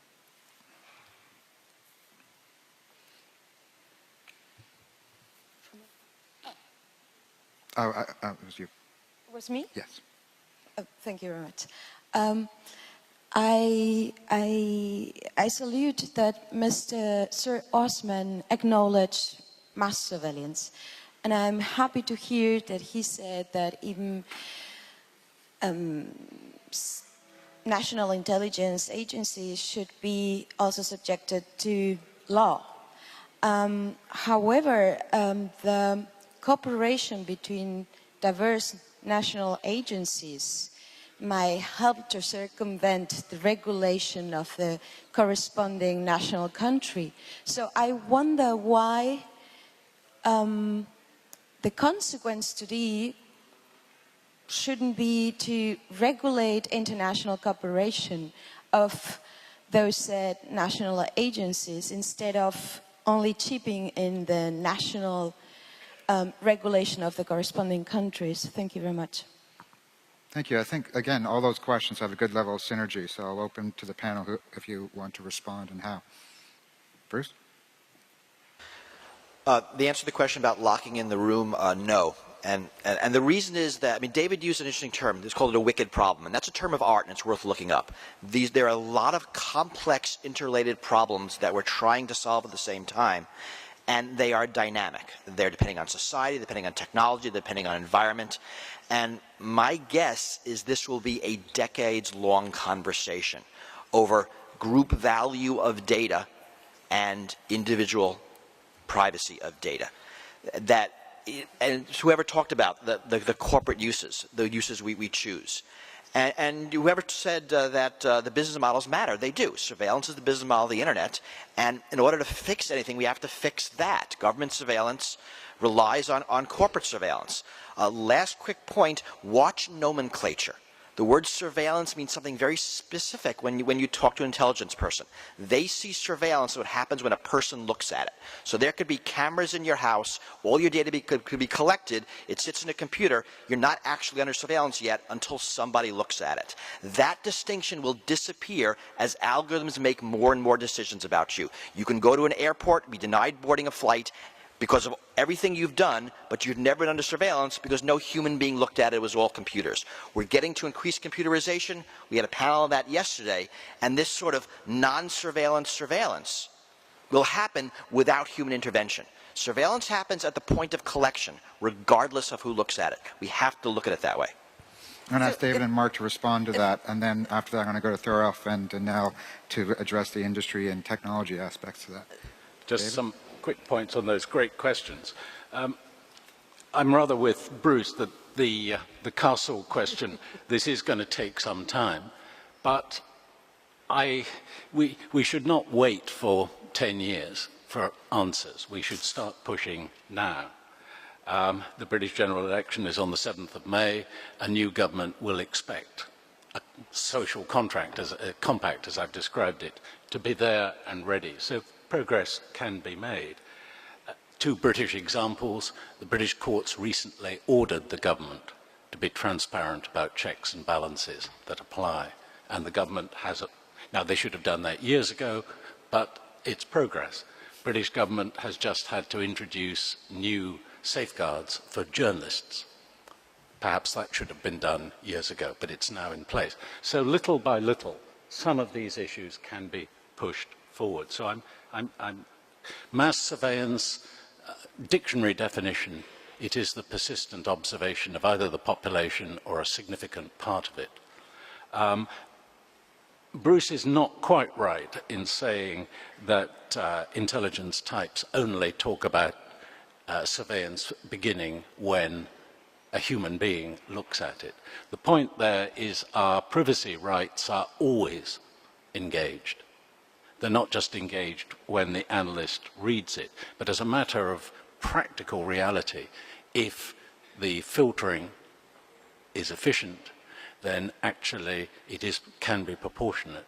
So the bulk access that certainly the United Kingdom conducts is actually targeted surveillance. It's not mass surveillance by that definition, by commonplace definition. International regulation, the point that was made about circumvention, that too has been exposed in the last few years. Certainly, as far as my country is concerned, you cannot circumvent in that way because you have to have the domestic authority you would have had if you'd collected that information yourself. Not every country has made that leap. Again, it's one of those bits of progress that will eventually come. So I'm reasonably optimistic that I think the European countries will probably be in the lead on this, but I think the rest of the world can catch up. Finally, I think we'll help with the European Court of Human Rights case as well. Yeah, although I'm not expecting any surprises out of that because the principles are already well established. Final point, we may find that cyber is a leveler and that the differences between big advanced countries and the developing world, in the cyber realm, it's about, you can do a lot small scale, it's about brain power. We already see a lot of innovation coming out, and it's not all coming out of the United States or Western Europe. So I watch that space as well. Mark? Just a short one on the lock all of us into a castle question by Huawei. I hope you have a castle in Shenzhen for these questions. It presupposes that there is an ideal equilibrium, privacy, security. I would challenge that notion. It's very much societal, situational even, depends very much on political system. You will see the polls when there's a terrorist attack in a country, security will immediately rise in importance, even at the cost of privacy. I think what we have to work upon is basic standards for protecting human rights, internationally recognized human rights online as much as they are protected offline, and then help all societies in big and small and other countries to develop instruments and standards to work on that basis and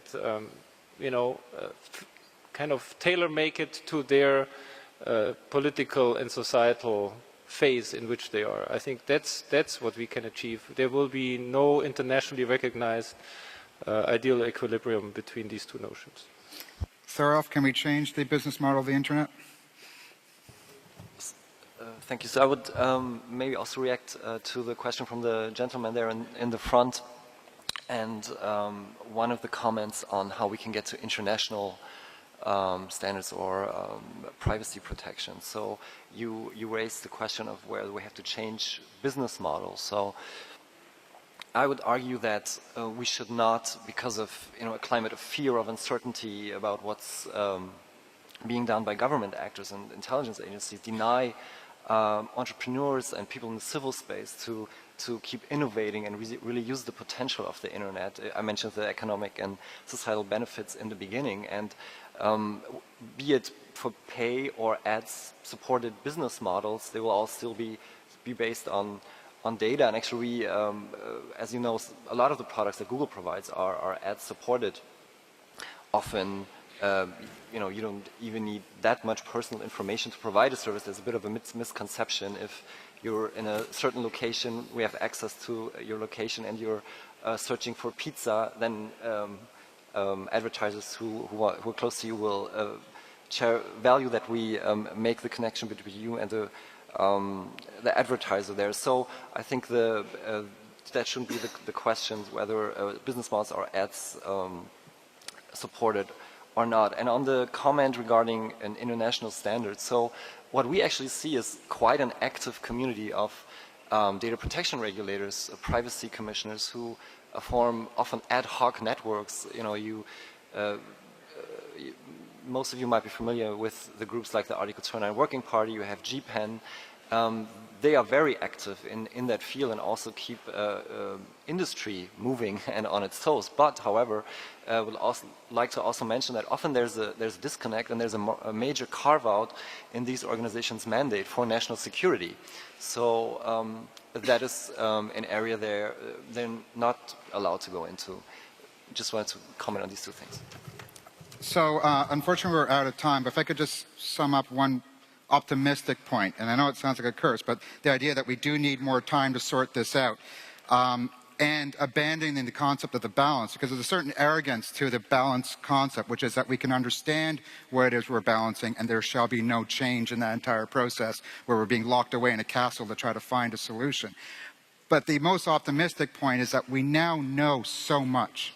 We now know the vulnerabilities, we now know the challenges, we know the weaknesses in law, we know the transparency needs that we have to fulfill, and we'd be negligent as governments, as industry, and as civil society for not acting upon that. I want to thank the panel for their fantastic contributions, and thank you to the audience for your great questions. Thank you very much.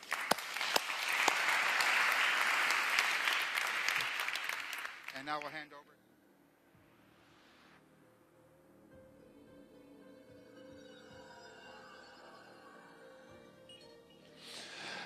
Excellencies, ladies and gentlemen, please remain in the hall for the closing session. Lunch will be served after the closing session. Please enjoy the closing session. You enjoyed the opening one. I'm sure you like the closing one. Mesdames et messieurs, Excellences, je vous prie de prendre vos places pour la session de clôture. Le déjeuner sera servi après la session. Damas y caballeros, les ruego de tomar sus asientos. Almuerzo será servido después de la sesión de clôtura. Gracias.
Excellencies, ladies and gentlemen, please take your seats.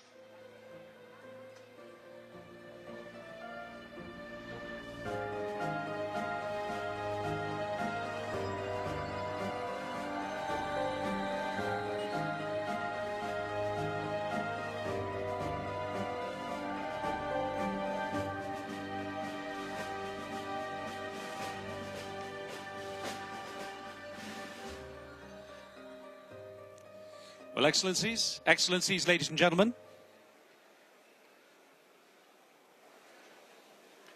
Excellencies, ladies and gentlemen, please take your seats. Let's get comfortable as we reach this final closing session of the GCCS 2015.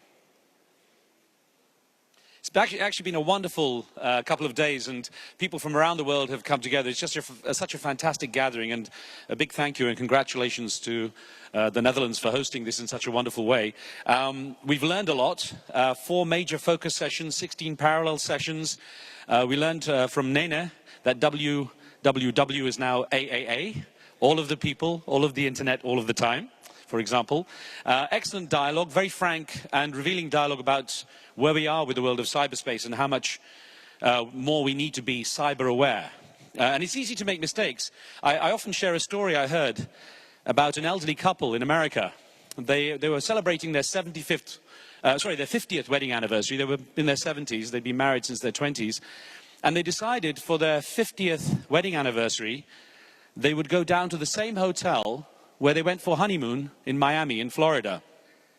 And the husband said, look, I'll go down a day ahead, make sure everything's okay, and then you can join me a day later. So the elderly husband went down there, and he found when he got to Miami, actually the hotel, same name, but it had moved a couple of blocks. They had renovated the area, knocked down the old building, and put this hotel up in a new location.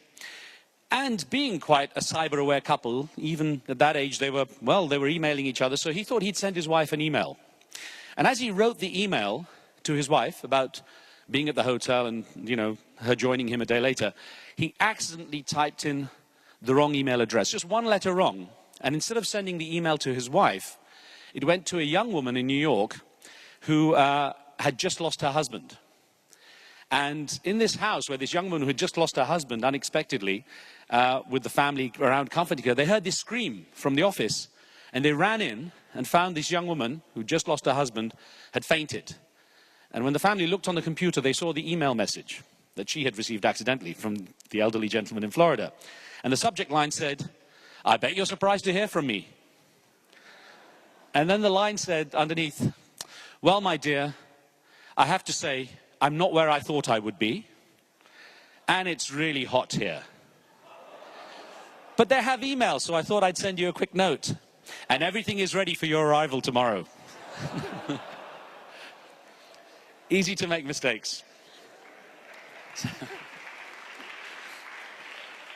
Thank you. I still get applause for bad jokes. That's a good sign. I want to just say, as we wrap things up here, I hope you have had a very productive and wonderful conference. It really has been excellent. I've been very honored to be your moderator for the sessions yesterday, and it was very informative for me. And I'm very honored now to, as we close up the session, to invite the Foreign Minister of the Netherlands, Mr. Bert Koenders, up to the stage. Thank you, sir.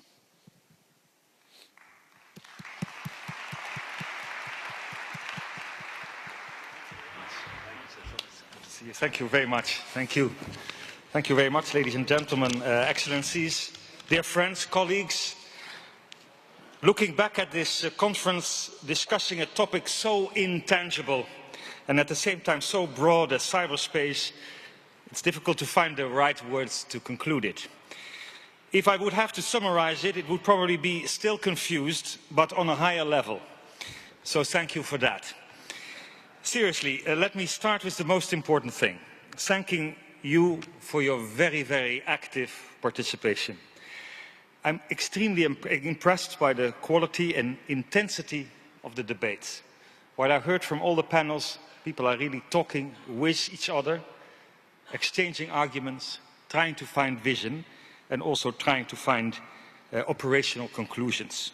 We heard many interesting and insightful interventions. The interaction over the past few days proves the importance of the topic at hand. It also proves the merit of the multi-stakeholder approach, in my view. We have talked about all aspects of cyberspace, and I will highlight some elements for our forward-looking agenda. First of all, free, open and secure. We started this conference by putting the vision of a free, open and secure internet at the center of our discussions. We strongly believe that the best way to reap the benefits of the internet's enormous potential, while dealing at the same time with its large challenges. And I'm proud that as a concrete result of this conference, we have strengthened international support for a free, open and secure cyberspace. Then economic growth and development, social development. The economic potential of the internet is beyond any doubt.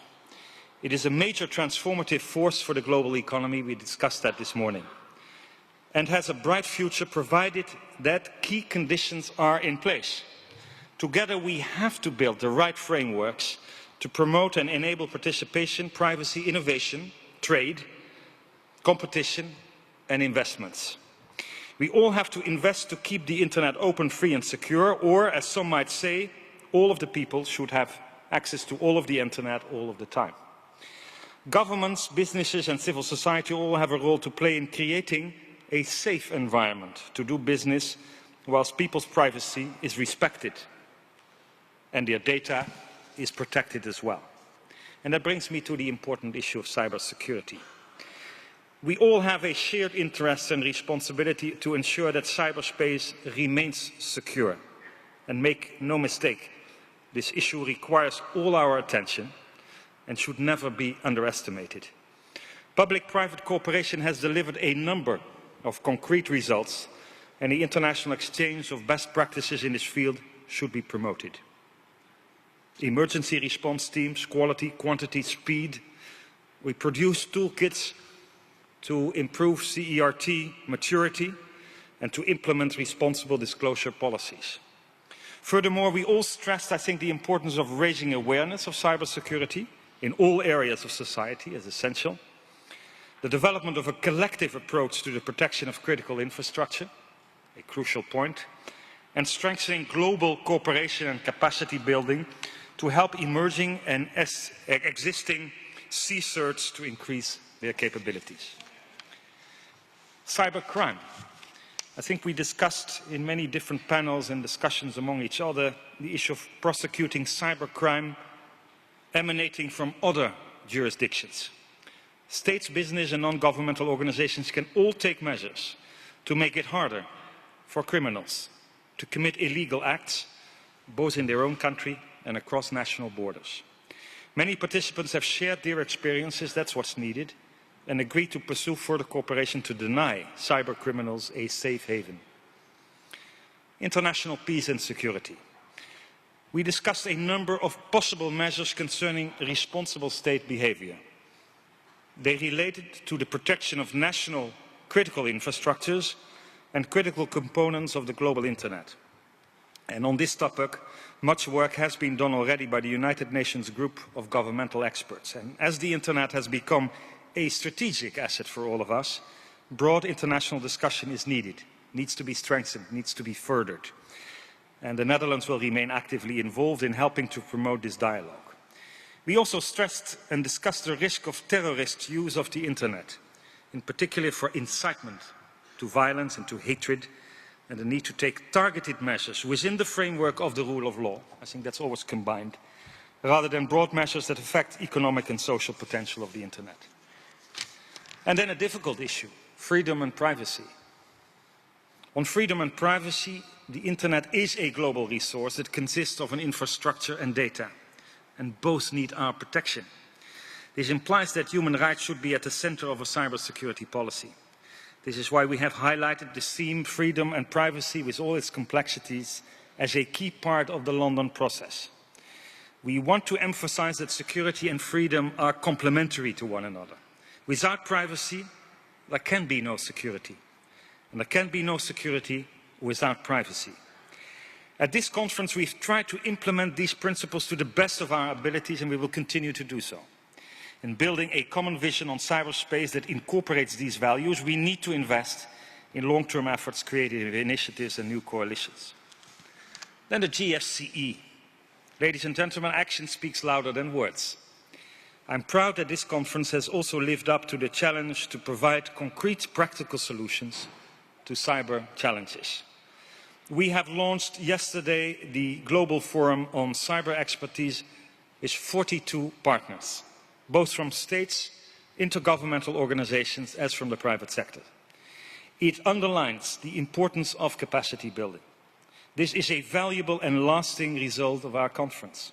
And I'd like to thank all participating members and invite those that are interested in joining to contact the Secretariat of the Global Forum on Cyber Expertise. And I'm delighted already a number of countries have expressed a firm willingness and intention to join the GFCE: Tanzania, Tunisia and the Ukraine. And an important achievement is also the Chair's statement, which has received broad support and which has been discussed with many of you. And I will present the document as the Chair's overview of what we discussed the past days. It also forms a forward-looking text with, I hope, clear ambitions for the future, because we should not stop after this meeting. We appreciate the effort that many of you have put into helping us to achieve this statement. There's all the different perceptions and views that you have. We've tried to accommodate your views. And the full and final text, as we now do these kind of things, can be read on the website of the conference. Finally, cyberspace is a topic which requires much further debate. I think we can easily agree on that. A number of countries, including Indonesia, and thank you for that, have informed me of their interest to host the next GCCS. That's wonderful. This shows that the journey has only just begun. Hosting these conferences needs to reflect the global dimension of cyberspace. After conferences in Europe and Asia, it's time to take this process to the Western Hemisphere. And after fruitful exchanges of view with partners, I'm happy that other candidates support this step. And I'm therefore very happy to present at this stage the host that will organize the next global conference on cyberspace. Who would that be? Now, it is a country with a large experience in cyberspace, with a national cyber strategy that is very ambitious, with a large ICT sector, a country that stands for internet freedom. Do you know who it is? I am proud to kindly ask to the States the delegation leader of Mexico, Ambassador Eduardo Ibarrola, in order to pass the gavel on to Mexico.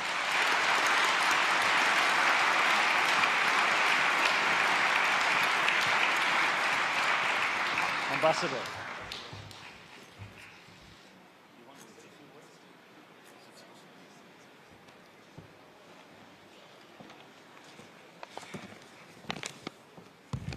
Thank you, Minister Kenders. Thank you for your kind words about Mexico. And muchas gracias. Muchas gracias. Thank you very much. Just a few words. The Global Conference on Cyberspace is the first World Forum to address the most important issues regarding cyberspace from an integral perspective, considering not only cybersecurity, but also the positive effects of Internet on economic growth and on human development, as well as on governance. That is why the previous editions of the conference, and certainly in the last 2 days here, the discussions have been productive and have moved forward the debate in an unparalleled way. Thanks to an environment where all stakeholders are present, governments, international organizations, academy, technical experts, civil society, this conference has become a referent for all the international discussions regarding the future of the Internet. Mexico has been part of these global debates and has also put in place a comprehensive strategy to ensure that Internet is a safe tool available to all Mexicans, and I would say to all the population in Mexico. We are acting locally but thinking globally. And we want not only to be part of this conference, but to bring it to our country, where deep changes are taking place. Over the last 2 years, we have transformed our digital ecosystem, conducting important efforts to place it at the core of our development strategy. In this regard, Mexico strongly believes that cybersecurity is the foundation on which we can develop a better internet, one that serves our development goals and one in which freedom of expression, privacy, and data protection are fully guaranteed. With that commitment and the experience of hosting other important events of the same global relevance, Mexico is an excellent place to continue the debate that has been taking place here in The Hague over the last 2 days. In this regard, I am proud to follow the announcement made by the Minister here that Mexico will host the 2017 Global Conference on Cyberspace.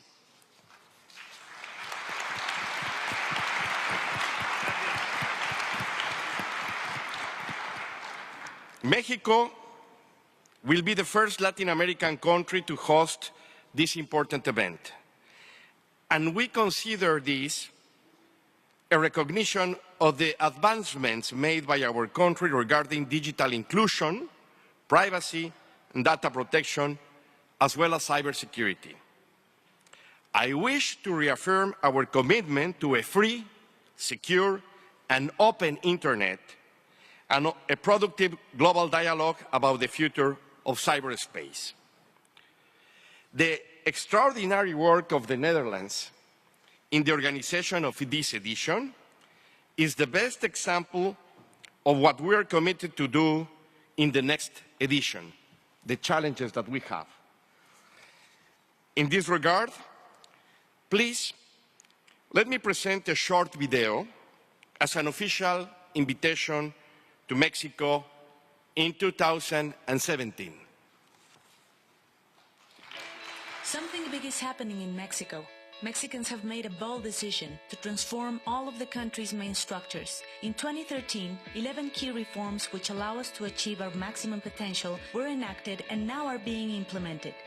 Among those, the telecommunications reform is the cornerstone to insert Mexico into the information society, and the one that is allowing us to build an ecosystem in which the cyberspace and ICTs become true enablers of our development goals.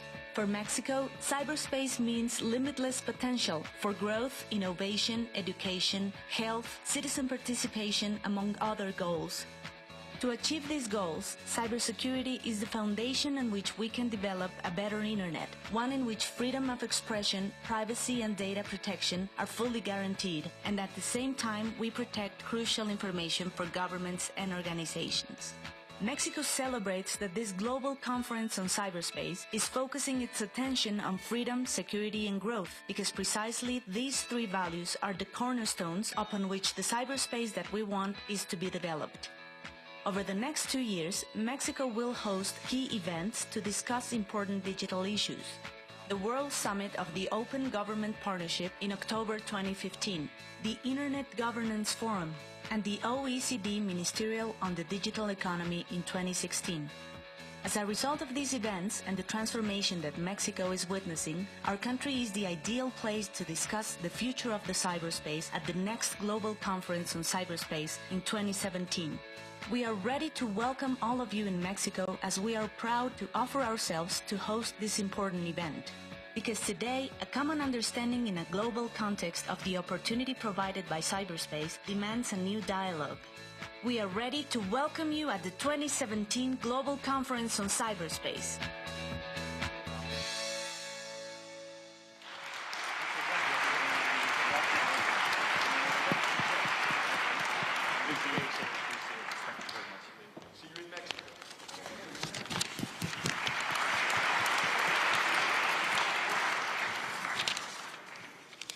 I saw at least a bicycle on the little movie, so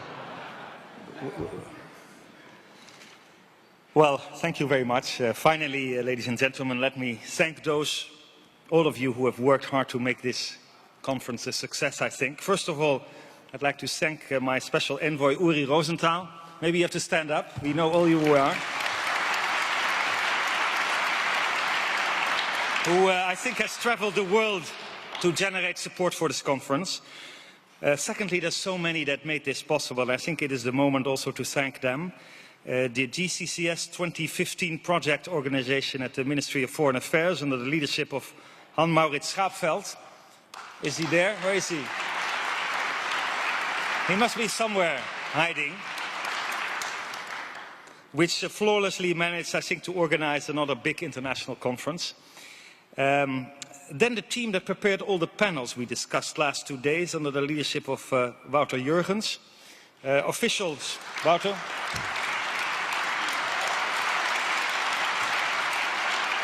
And I would like to thank all the colleagues from the Ministries of Security and Justice, Economic Affairs and Defense, and my own staff of the Ministry of Foreign Affairs.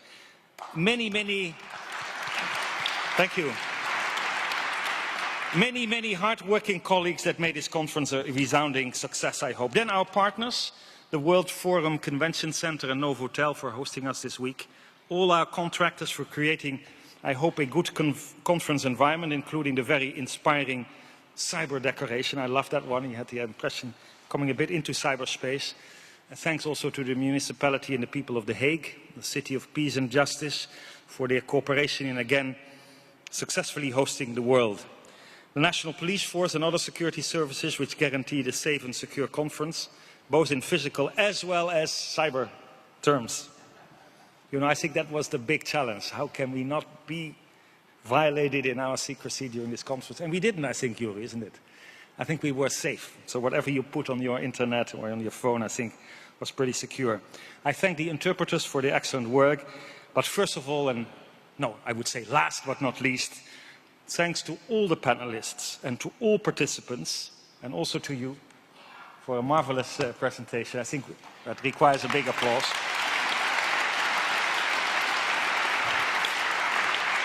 But I would say last but not least, I have been in many conferences, but I've been extremely impressed by the group that has been gathered here today from so many different countries, from so many different forms of life, from academia, from business, small business, big business, from non-governmental organizations, people from all over the world. I think we should end, maybe it's not a good thing to do that, but an applause for yourselves. Thank you very much for being here, and I wish you all a safe trip home. Thank you very much.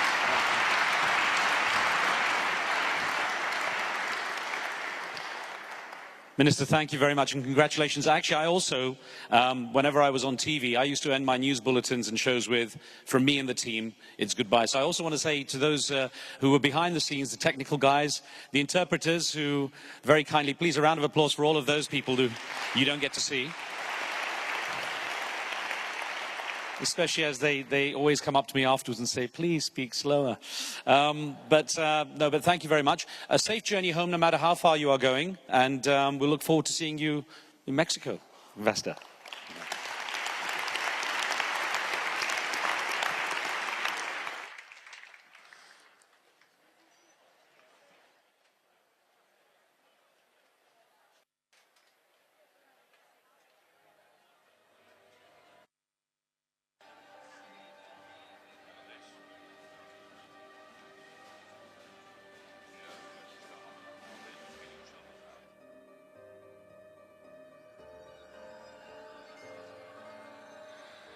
Excellencies, ladies and gentlemen, lunch will be served.